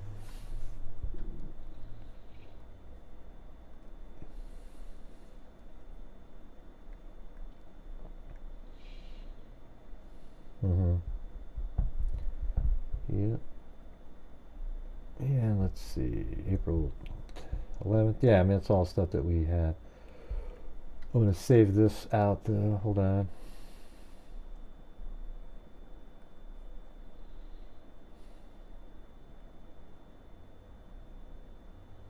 Is that the 12th that we did that? Yeah, carjack.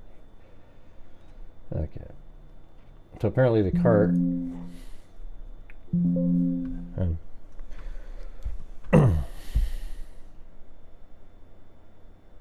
I do? How come, Chicken Wing?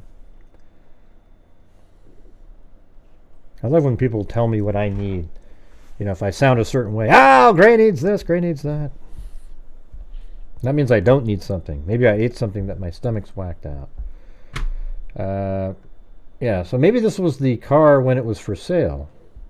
Or that's just a sample, but there must have been a picture somebody took of it.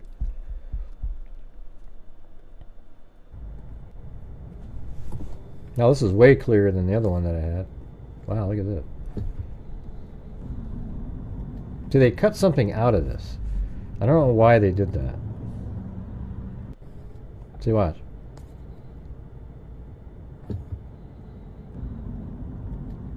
See, why was there something cut out right there?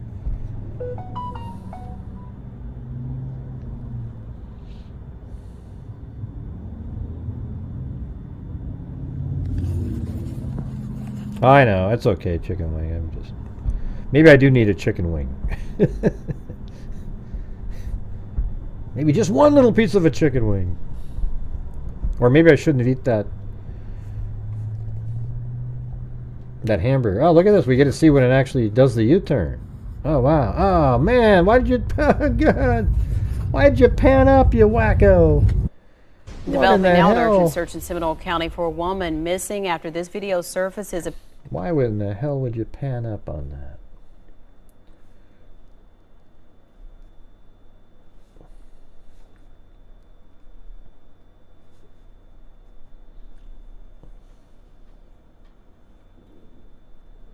Appearing to show. We're hearing gunshots. See, there's a picture right there where you see the phone number on it.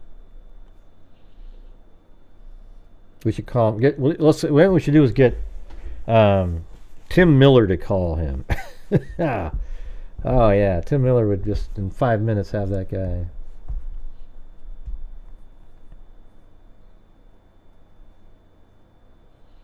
Okay, what is this? The detectives received another phone call from Arquella. So he's the fake detective who again asked about how the investigation... See, that's what we need, is the probable cause for that guy. As a result, the detective told Arquella that she couldn't speak with him at the time and would call him back later, though court records show she never did it. All right, guys, look where we're at right now. That's just a normal. So if we get to the goal, I'll give the 5 memberships again, because throughout all the other shows today, we just got over that same level that I usually give out 5 memberships at. All right, so let's see if the freaks can get to the goal tonight. And we've already given away $1,500 this month, and at the end of the month, I'd like to see if we can do another pretty big amount like we did last month to keep on trucking. All right, so the only way to happen is if you guys are supporting the channel on a nightly basis. So if you have the ability to and you're out there, I don't want anybody to send me a nickel that is struggling, but if you can, that'd be great. The green Acura was found abandoned. Yeah. During the search for the cell phone, investigators discovered that Archella, whatever the hell his name is, was actually Deputy Francisco Estrella, 33, and has been in contact with Miguel Acovivas via WhatsApp. Oh, jeez. According to the affidavit, the two had been sharing details about the detectives from whom Estrella had called, and Estrella had used a law enforcement database to contact her. Oh. So that it was a female detective. That was probably dumb to have that put in there. In addition, Estrella had shared video recordings of their conversations with Miguel Acovivas just minutes after Estrella contacted detectives on April 11th.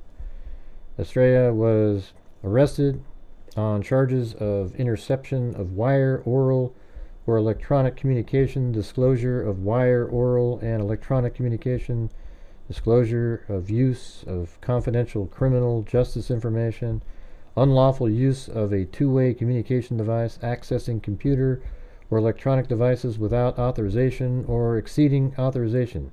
He is held on bond of $18,000. Yeah, me too. Chicken wings. Hey, thanks, Laura Stone and Chicken Wing. Look at that. Okay, we're making it up to, or almost at where I can say only 50 to go. I still have apples, but you guys never liked it when I would try to eat an apple during the show. I was like, "Why? That's so rude that you eat an apple, you bastard, you stupid." Yeah. Seminole County Sheriff Dennis Lemma discussed Australia's arrest, revealing that Catherine Acovivas' brother and Miguel Acovivas, so it was Catherine's brother, had called a mutual childhood friend who just so happened to be Australia's wife. That's just, it wasn't an accident. I think that they always say, call her, then I'll talk to you. You know how it went. There's no way in hell they just happened to call that person. And yeah. But I would like to try to get to the goal at some reasonable time, because I don't want to do another, I'd like to not do a 3-hour show tonight. I've already been doing, today I did 3.5 hours already, and this would make 6.5 for just a ludicrously poor day, and I just can't do it. Alright. And let's see. During the same news conference, Lemon explained that the green Acura, one of only 3 in Florida, had been sold to a dealership in December before being sold again to an auto auction. The car was then bought by a buy here, pay here lot, which later sold it. So I wonder if that place has contact with the criminal underworld, which later sold it again. Okay, and the people who purchased the car never came back to finish the additional paperwork. Right, so they just bought the car, got the hell out of Dodge, and they still owed the person money, so the car has been out on the streets probably since February. Man, they got to just figure out who bought that car. I mean, that is a huge part of the story. Except then it was left in an apartment complex. Then it was towed by a tow truck. Wait. Yeah, tow truck driver. Ah, man, it's wild. Hey, thanks Laura Stone up there, Chicken Wing, and Wendy Woobles, and Heather O'Brien.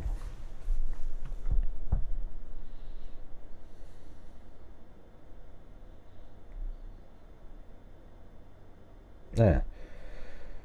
All right, let me try to. This is taking up a lot of time because it's crazy. So let me try to do it again. So the green Acura was still titled to the original owner because none of the paperwork had been done. Now let's just see what they say in here. What's more, the slain truck driver. Okay, and the people who purchased the car never came back to finish the additional paperwork. They still owed the person money, so the car has been out on the streets probably since February, Lemma said. In addition, Lemma announced that a green Acura had been spotted near the scene where the tow truck driver was shot on April 10th. That's what's more, the slain truck driver had been responsible for towing the Acura from an apartment complex back in March. Lemma went on to explain that a 10mm bullet casing was found there, which is pretty unique.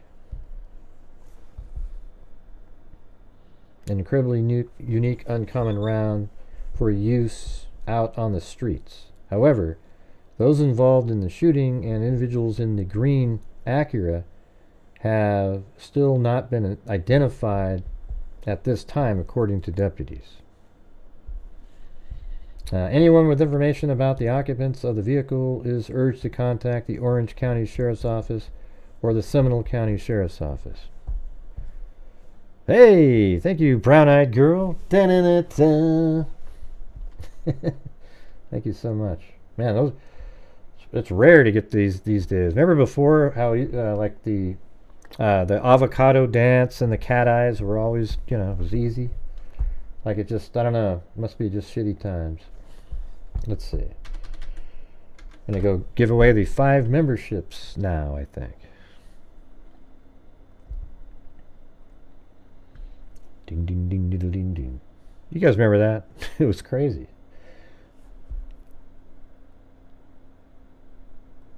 Maybe I think if I turn it on, maybe it'll still pop up. I don't know.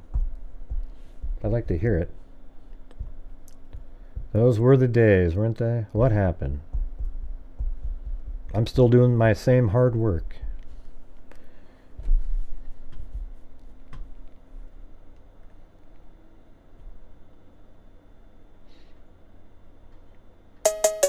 Oh, look at it. Got it on.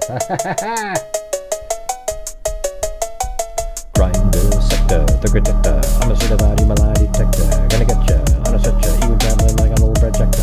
Contactor is my nectar. I can't speed up. I can't do fast enough.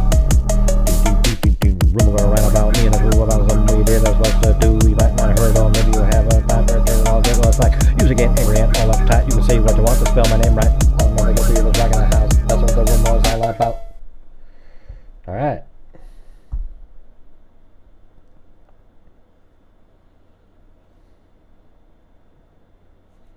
I'm just loading it up to give away. Make it easy. Yeah, Jesus. And membership gifting and 5. And here we go.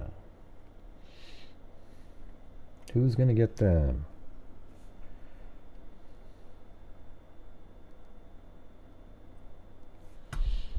All right.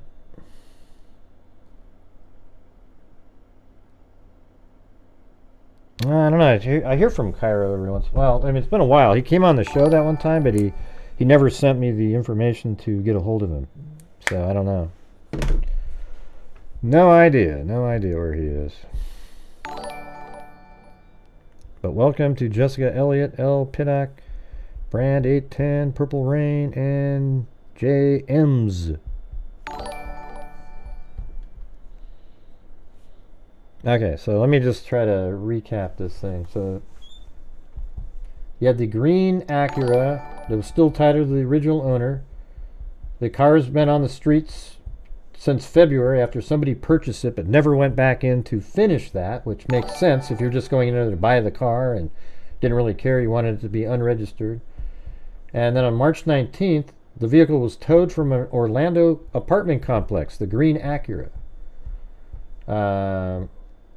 And I think it was likely already in the possession of the individuals who shot Catherine, because on April 10th, the tow truck driver, well, I don't know, see, when it was towed on March 19th, and then whoever went and got that vehicle out of impound, that's where they need to start looking. So likely already in possession of the individual who shot Catherine. And April 10th, the tow truck driver who actually towed the vehicle on March 19th was murdered, and outside the home were a bunch of bullet shells. One was a 10mm bullet shell, which is the same. And, the green Acura was also spotted in the area. And the very next day, April 11th, is when Catherine was murdered. So for some reason, they felt like it was necessary for the tow truck driver that originally... See, that's where the story is right there, you guys. It's somewhere in there. Like, what was the reason that they had to kill Catherine and the tow truck driver? What did the tow truck driver... What connection did that person have with Catherine? Or some... even if they didn't know each other, there's got to be something related to that, don't you think? And then, to make matters even crazier... let's see, the Seminole... Let's see. So in the video that you watch, you see Catherine driving, and she has a phone number in the back of the vehicle. A detective called the number on the back of the vehicle, and it led to Miguel, Catherine's husband. Then, let's see. And I guess they talked for a bit, and then he agreed to drive up to, I think it was Orange County, right? Or was it Seminole County? Yeah. He agreed to drive up to Seminole County, and on the way, I think it was Seminole County. Let's see, Australia and his wife, illegally information. Yeah, Seminole County detective. Yeah, so a Seminole County detective called the phone number on the back of the vehicle. And it went to Miguel, Catherine's husband. Miguel and Catherine's brother, so Miguel and then one of Catherine's brothers, maybe she only has one, named Lewis, who live in Homestead, and provided information on the phone. Then they traveled, so they spoke to the detective, and then they traveled to Seminole County. On the drive up there, they contacted a friend in Orange County, and the friend just happened to be, with quotes around it, just happened to be the wife of Francisco Estrella, and he was an Orange County deputy. Let me put that in there. So his name was Francisco Estrella, an Orange County deputy. Estrella, they say Estrella, but I think it's more like Estrella. Then, using a false name, contacted that same Seminole County detective who had called the number on the back of Catherine's vehicle. So this Orange County deputy called that detective and used a different name.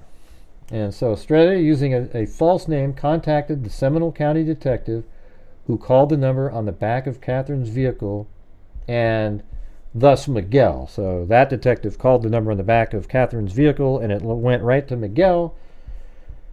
And that phone call was recorded. Estrella and his wife, the friend that Miguel and I think it was Lewis called, that guy, Estrella, the bad cop, used illegally the David system in Florida, which has like information on law enforcement, etc., and pulled up the unique information about the primary detective working the case. All of this was recorded and given back to Miguel, Catherine's husband, while he was on his way up to Seminole County. I mean, that's just nuts. Something really sinister is going on here. Tow truck driver is Juan Luis Cintron Garcia. I wonder if she was a mule. Yeah, I don't know. Why are they calling... So here, the thing you got to look at is that Miguel and Catherine both decided not to call law enforcement when she was being rammed by the green Acura on the road. They decided not to. So something was in that vehicle that shouldn't be in the vehicle, you would think. Is it just her? But what's she doing on this drive? And why did her husband lied about why she was up there? So she was up there for some other reason. And then here's what I would think. That there was something in that green vehicle that the tow truck driver, I think the tow truck driver knows Miguel somehow. And I think there was something in that green vehicle that he gave to Miguel, and then Miguel and his wife planned to, this is just a theory, planned to sell that item, and these people knew that they were going to sell that stuff, and then rammed and caught up to them on that road there. Something like that. It could be even different than that. Like, I mean, it's just a theory.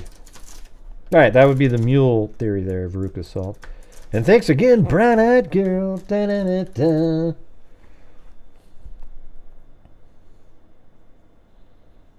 Oh, Jesus.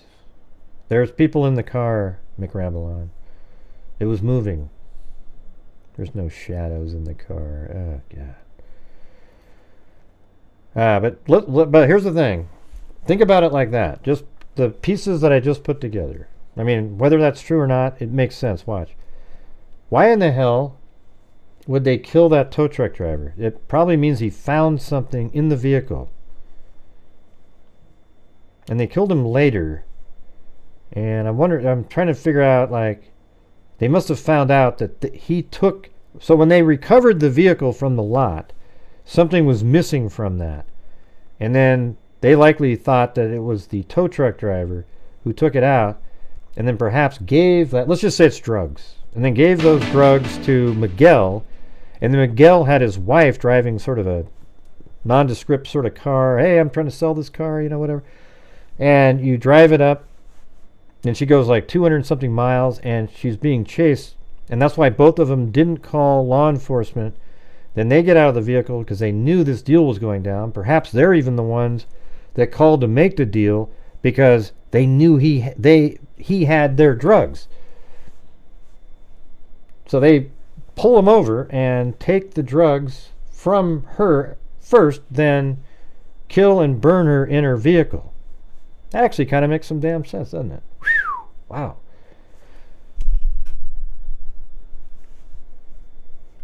I'm not even sure how to make a video on this one. I mean, I'll give it a shot. I'm going to try one tomorrow. It's just going to be a speaking video where I'm just talking, like I'm not going to, there's no scripts. I don't do those really much anymore. What do you guys think of that one? Because you got to ask yourself, why did they kill the tow truck driver? That's because when it was pulled up, it was parked in a weird way, and then it was removed probably at an hour. I don't know why. There was something in that vehicle. Because why would you give a damn after that? There was something in there. The tow truck driver maybe found it. And then somehow he has a connection to Miguel. Miguel has the item, let's say drugs. Then he put it in with, there's heat on him. Like maybe he knows somebody, so he doesn't go with his wife. His wife, no, people don't really know her, right? So she drives up 200 and something miles. And the bad guys actually found out, perhaps before they shot the tow truck driver, he told him something. Like, hey, I'll give it to Miguel or whatever. I don't know. And then they drive. So the wife's driving up there. These guys know that Miguel and his wife have their drugs. Then They ram Catherine's vehicle from behind. She calls her husband. He goes, just keep driving. And none of them called 911 because that would lead right to them carrying the drugs. All kinds of things. Are you going to talk about it to meet your verdict? No. I've already done that already. We've already talked about that verdict days ago. I thought it was pathetic. You must have missed that show. An affair? What? Jesus. Anyways, what do you mean? I just went through a whole theory, Peter. The affair one was the original one, but the affair story seems to be out the window now. Don't you agree? I mean, why is Miguel getting intel on a detective if it was it just doesn't make any sense. It could still be something like that. I don't know. And he hired these really bad people, but why did they kill? Okay, let me try to do it quickly here. In my same theory. I'm not even going to try to I'm just going to say, let's pretend this is real. When the vehicle was towed by the tow truck driver, he took some drugs out of the vehicle that he found and then put it into the lot. Then he gave the drugs, maybe he knows Miguel, and Miguel acquired those drugs. The bad guys figured out the connection and killed the tow truck driver. Then the very next day, they perhaps even set up a deal to meet Catherine, because where she was killed, it was where she was ending up going, right? So she was killed in the location she was going. So let's say they set up the deal and said, hey, man, meet us up here. It was just some other, it was just a deal that was going to be made. She drives up there, and this car starts ramming the vehicle from behind, pulls up, gets a machine gun, and has her open her door, gets in the back seat, and then has her drive all the way out until, so the drugs would be in that vehicle. They take the drugs out, they kill Catherine, set the vehicle on fire, and they have the drugs now. They drive away, they ditch the green vehicle because they know people are looking for it now, and they got what they wanted. I mean, that sort of works, right? But the one stretch there is the tow truck driver knowing Miguel, right? I mean, how did that happen? She's getting rammed for a period of time. Yeah, well, just like a half mile.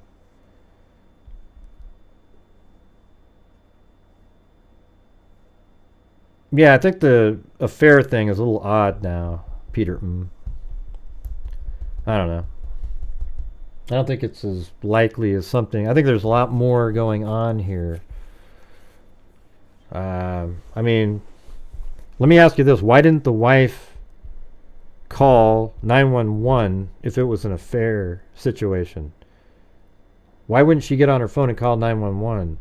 It seems like she knew that there was something negative going on in that vehicle, something nefarious, and so she didn't call 911. Come on, Peter. I always like saying that name for some reason. Yeah, Peter.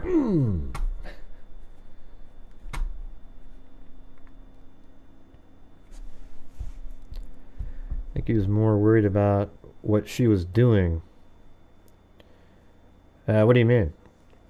You think she? Yeah, I think she was more worried about what she was doing. I mean, I think she just would have called 911, right? Hey, my God, there's cars, wouldn't you? I mean, why would you call your husband first, by the way? I mean, you're getting cars behind you smashing into you. Do you think of calling your spouse first? And then after you call your spouse, you still don't even call 911? And he said he told her not. See, that's the part too. He said he told her not to stop, but there she is stopping. So is that part of the story fake? I mean, maybe there's a lot more to all this. There might be a combination of the both. Okay, I'll do this for you if you take out my wife, then I can get the insurance policy. We can do this. Now, who the hell knows what the hell's going on? I mean, this is... What would you do, Cindy? Jay, would you call 911?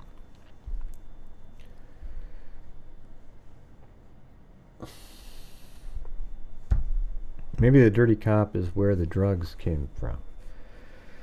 I don't know, the dirty cop, that situation is sort of weird. I mean, how dirty was he? Like, that's a pretty crazy thing that he was doing.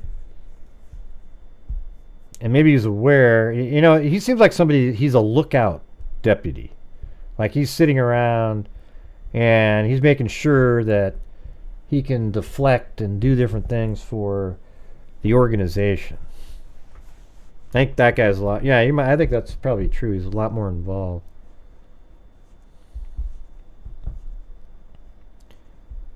Wouldn't call 911 if you ran. But anyways, thanks everybody for sending in different various things for us to take a look at. And by the way, the Delphi information we went over, you know, man, that's pretty. If that's true stuff, it's bad. You know, no matter how you try to spin it, it's not good to. You know, you're missing the key portion of, I mean, we'll have to see if that's true, right? There'll be probably a response by MacLeod. I mean, he's going to have to say something, but man, if you're literally, you know, the portion of a video that has the Miranda rights in it, it's missing, and there's no proof of Miranda rights, that's not going to be good. You know, that's, you know, that I could definitely see that being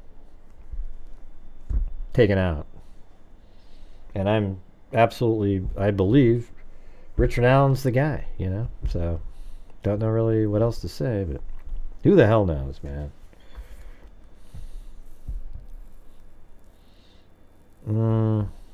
It's not, you'd have to go back and watch it.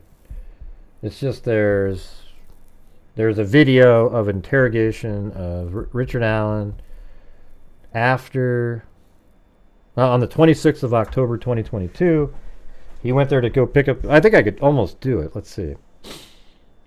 On the 13th, they took his automobile as part of a warrant, and then a few days later, like, hey, can I get my car back?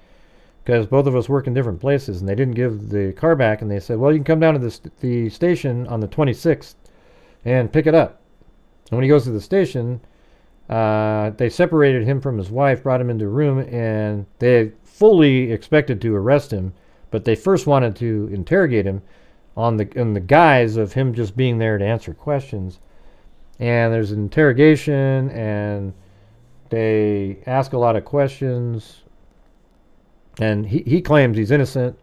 But they only have about a little bit of this written part, but the defense is trying to get the whole thing thrown out, because you have to realize that there's a whole bunch of other stuff in there that's horrendous, like for him. Like, it must make him look terrible, and it's in there, so they want it thrown out. But there's a video of it, and it's missing the first portion. It just sort of starts in the middle of a conversation, and it doesn't have the Miranda section in there. So hopefully there's something else out there that we don't know.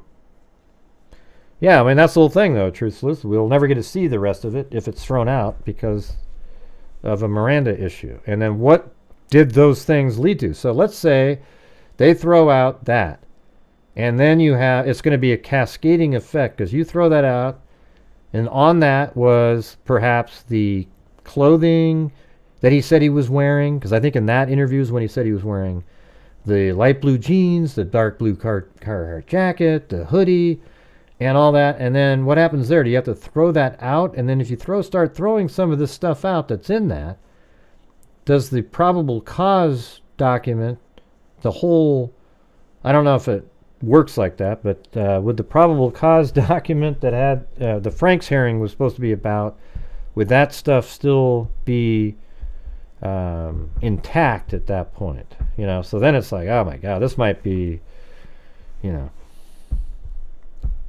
it seems like a huge delay factor here. Yeah, I mean, you'd have to amend it, I guess, and remove that he said that he was wearing that. You still have the Dan Doolin thing, but Dan Doolin's isn't the greatest either. You know, Dan Doolin's is just kind of like, oh yeah, this is my narrative here. Then it would really come down to him.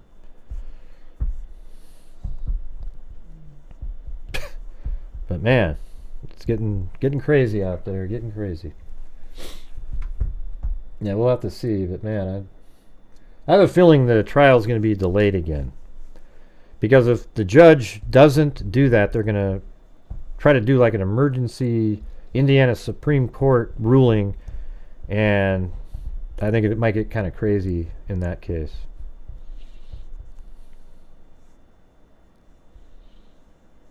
Yeah, well, the thing is, I believe it's Richard Allen 100%.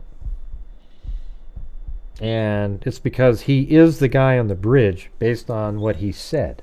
That's why the defense is trying to get it thrown out. And if it's true that the Miranda portion is missing, man, you could definitely see the possibility that they throw that out. And they're trying to get, it's weird too, because they're, man, it sucks. You know, gotta call a spade, all the other stuff. But then another thing too is like, this comes out, and then it comes on the heels of other things that have been said, like, you know, whole interviews going missing from the beginning, like with the Odin people and different things. And it sort of adds to their conspiracy theory crap that they put out all the time.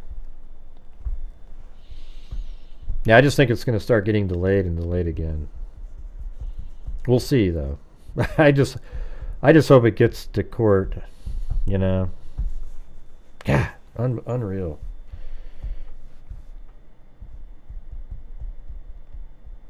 They did, though. He said he did, Cindy. He actually says he did, but they weren't. It wasn't recorded.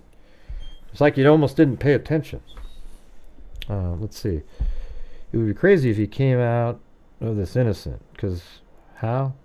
Too much incriminating evidence and some. Right. Well, well, here's what they're doing. Can't you guys see what the defense is doing? They made up the whole he's crazy thing, had him do all these weird things, because he didn't become crazy until after he confessed the first time. So then they said, oh, you got to be crazy. So now they say, oh, look at all this. Oh, he was like being in a concentration camp. It was horrible. It was blah, blah, blah, blah. So it was all false. They're trying to do the false confession, and they're trying to get the interrogations thrown out and all that other stuff, because they know how damning the information is in there and the fruit that was bore from that. I think they actually know that their guy is the killer, but they're doing what they can as defense attorneys to get him cleared.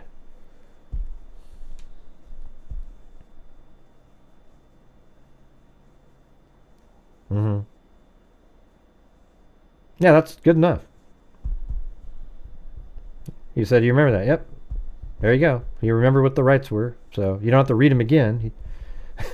You know what I almost think is, in the United States, Miranda rights should not be read anymore. Who gives a shit? I mean, doesn't everybody just know? I mean, if you're not taught that in school, then, and you don't know that you're not required to speak and can ask for an attorney, then you're just really like dumb or something. I don't get it. Or how about when you come into the United States and you sneak through the border, we can hand you a card that in the language that you came from that explains it to you. Instead of, I mean, because that's where it came from, like, you know. Miranda was a case. I remember I watched a video on that a while ago, a couple of years ago. But doesn't it just seem like you should be able to ask a criminal a question and they answer it and it's recorded? And why should you then, why prior do you have to say, well, anything you can say may be used against you? Well, of course it can't. Everybody knows that, right? It's stupid. Oh, God. I just think it's wild.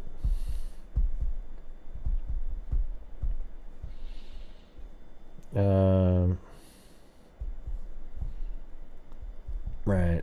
Well, it was added. It was something, it's not like that's been in our Constitution forever. Like, that was added in, like, I think in the 60s or something. The Miranda, let's see, hold on a second. Or let's just look it up really fast so we can. Miranda rights. There's actually a guy with that name.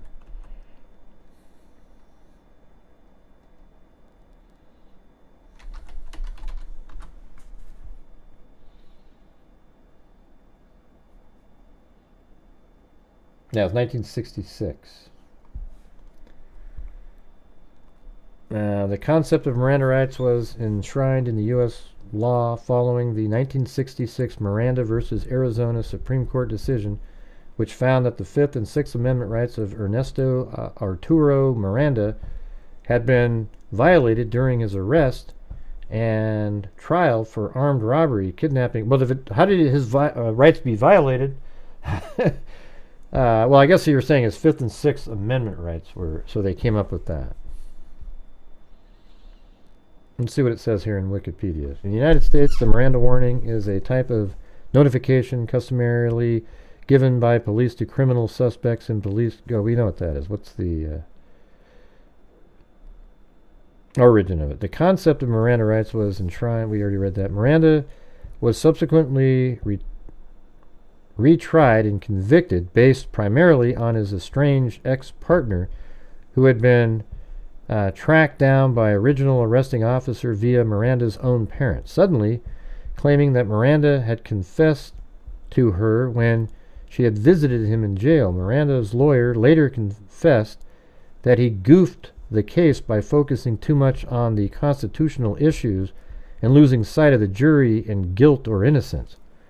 The circumstances triggering the Miranda safeguards, i.e. Miranda rights, are custody and interrogation. Custody means formal arrest or the deprivation of freedom to an extent associated with formal arrest. Interrogation means explicit questioning or actions that are reasonably likely to elicit an incriminating response. The Supreme Court did not specify the exact wording to use when informing a suspect of their rights. However, the court did create a set of guidelines that must be followed. The ruling states the person in custody must, prior to interrogation, be clearly informed that she has the right to remain silent, and that anything the person say will be used against that person in court. The person must be clearly informed that he or she has the right to consult with an attorney and to have that attorney present during questioning, and that if she is indigent, an attorney will be provided at no cost to represent him or her. There you go. So he had already been questioned the first time by them, and he said, "Hey, do you remember the Miranda rights?" He goes, "Yep."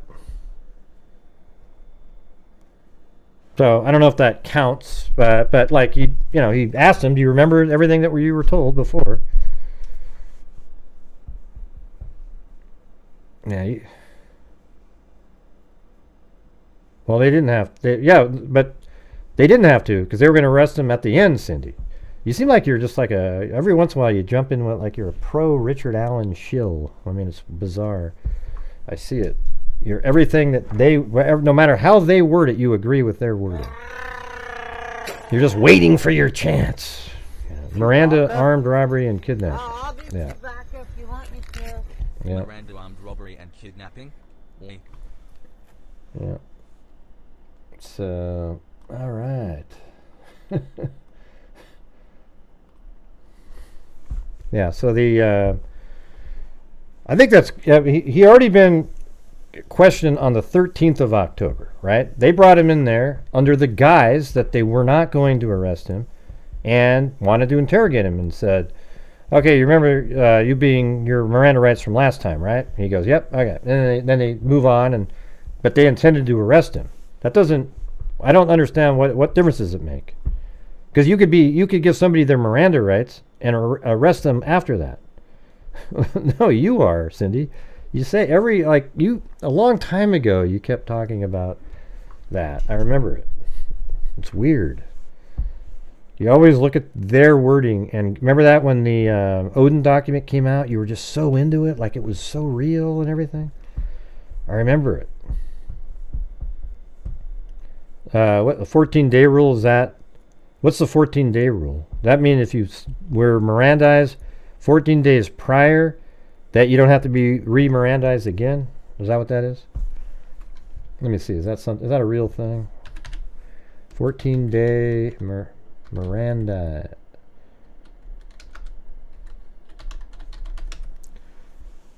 Right. Yeah. I mean, this worries me too, Cindy. That's what I said a minute ago. Even if the person is factually innocent, there's simply no upside for a person to answer questions. However, in 2010, the United States Supreme Court concluded that if a person in custody and invokes his or her right to counsel, he or she shielded from police questioning for only 14 days. What does that mean? That has nothing to do with anything. Truth, sleuth. Yeah, but you get too, like, on the other side, Cindy. Like, you're just like, oh God, and I think it's okay that he did that. Can't they also match the voice of the?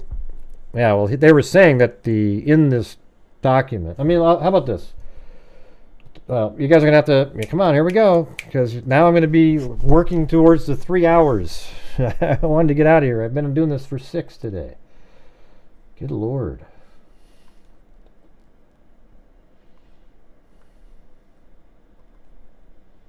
And this is the type of show, after I've done 6 hours, you get Cindy going, hey, let's do the flyby.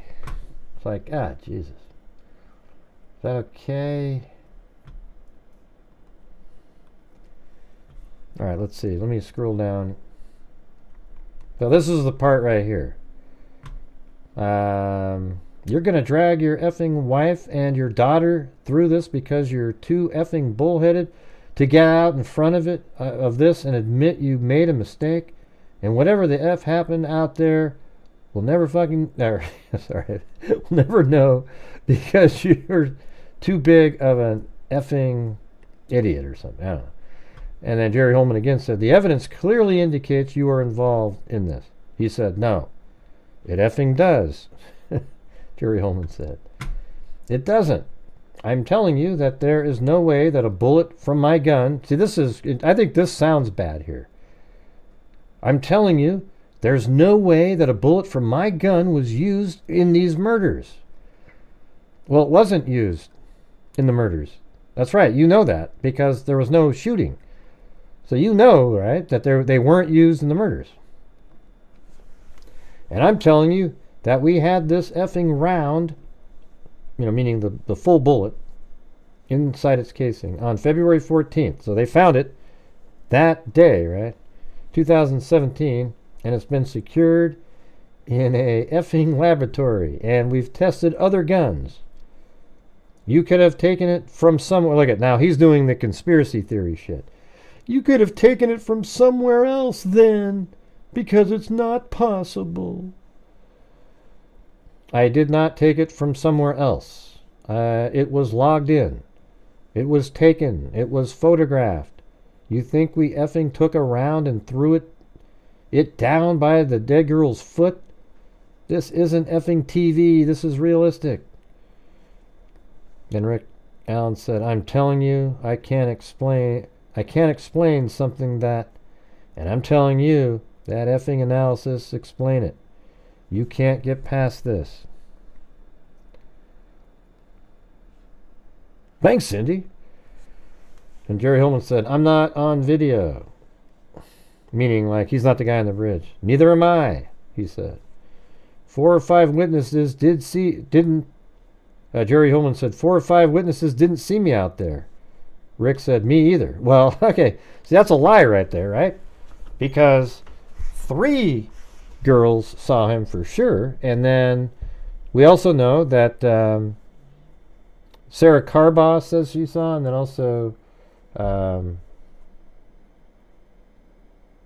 B, starts with a B. Man, my brain just, I'm mush. Too many shows today. Beth, no, it's not. What the hell is it, man? My brain is just. Betsy Blair. Jesus, I just remembered. Okay.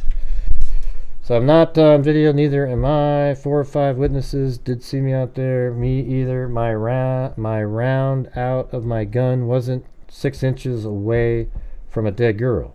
Mine either. Yeah, so all they're putting in is all this stuff where he's being strongly claiming he's not the guy. But you know that in 2.5 hours of this interview, he must have said some really bad things, because that's why the defense is trying to get rid of it. If it sounded like this all the way through, hell, put it in.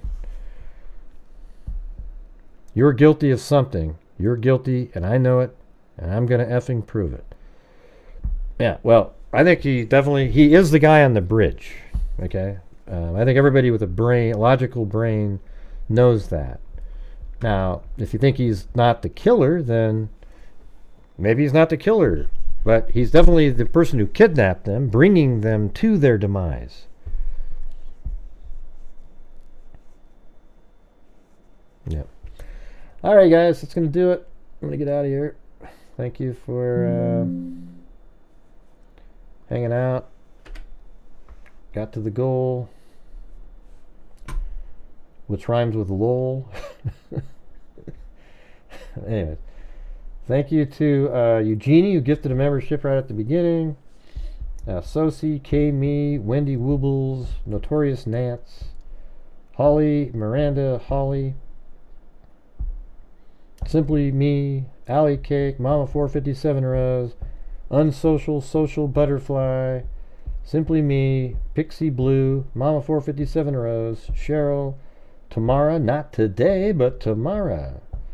Heather N, Walking with Jordan, Little Puppy Paws 99, Jessica Schubach, Peter Trip to Belize, Alley Cake, Mama 457 Rose, Little Puppy Paws 99, Oddball, Doodle, what is it? Noodle Dog 11, Cheryl Bullock, Vibe Chick, Scott Holland, Laura Stone, Chicken Wing, Wendy Wibbles, Heather O'Brien. Scott Holland's the one that was the first one to notify me that there's a press conference today on that. Heather O'Brien, Brown Eyed Girl, da-da-da-da. Then I gifted 5 memberships, then Brown Eyed Girl again. Pat's 4-year, Monogamous Apostate, Cindy J, and Mark Willis at the buzzer. All right. Well, thank you, guys. That's the amount right there where we give away the free memberships. Oh, I'll be Chewbacca if you want me to. So very cool, very cool. Sure, it was a great show. Yeah, I had to put the dogs back into. I put them somewhere else. They just kept walking around, making me nervous. Wasn't sure, but I need some. I think like a snack or something. Yeah, they're not there. And I need to shave. I haven't shaved for a couple days. Getting kind of long here. Yeah, we'll give it a shot. Chicken wing. We'll give it a shot. All right. Thanks, everybody. Today was thrown off, though, because I did that show early. Then I went back to sleep, woke up at noon. And then I was like, everything was thrown off, like the timing of things. And then I did another show, and then it was like 2 something, and then got weird. What's that? Is that the towing company? The Michigan made? Is that the towing company right there? Are you sure about that? How do you know that?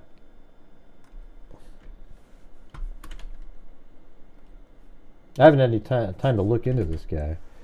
Well, hold on, I want to know if that's it. JL Towing in Orlando. Are you sure that's where he worked? How do you know that, though? Was it in an article somewhere? Or?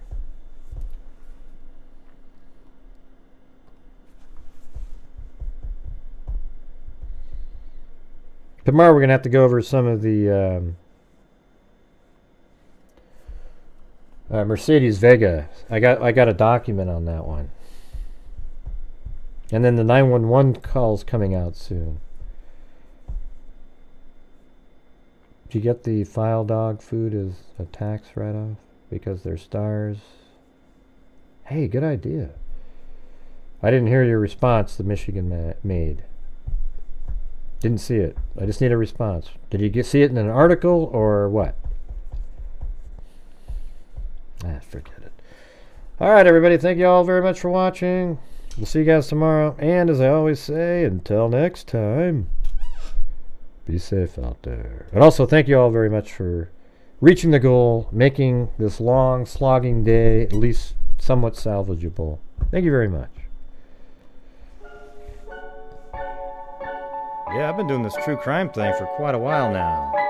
I don't know what during BBB this whole means. time, I have not seen one person that is a crime dissector, plug rejector. I'm a certified human lie detector.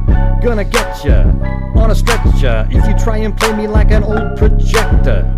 Crime sector is my nectar. Professor Grayl's gonna give another. I don't know what that lecture. means. Crime collector, freak connector, Cindy. and I'm always gonna be Nobody a knows what that protector. means, Cindy. What does BBB mean? Interceptor. I said, well, I don't know what BBB means. That's not the answer. On his pector, with all respect, y'all.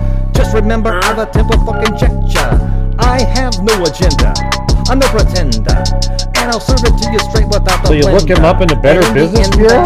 I'm gonna send ya on a mission to reveal the true offender. How would you look him up in the Better Business Bureau?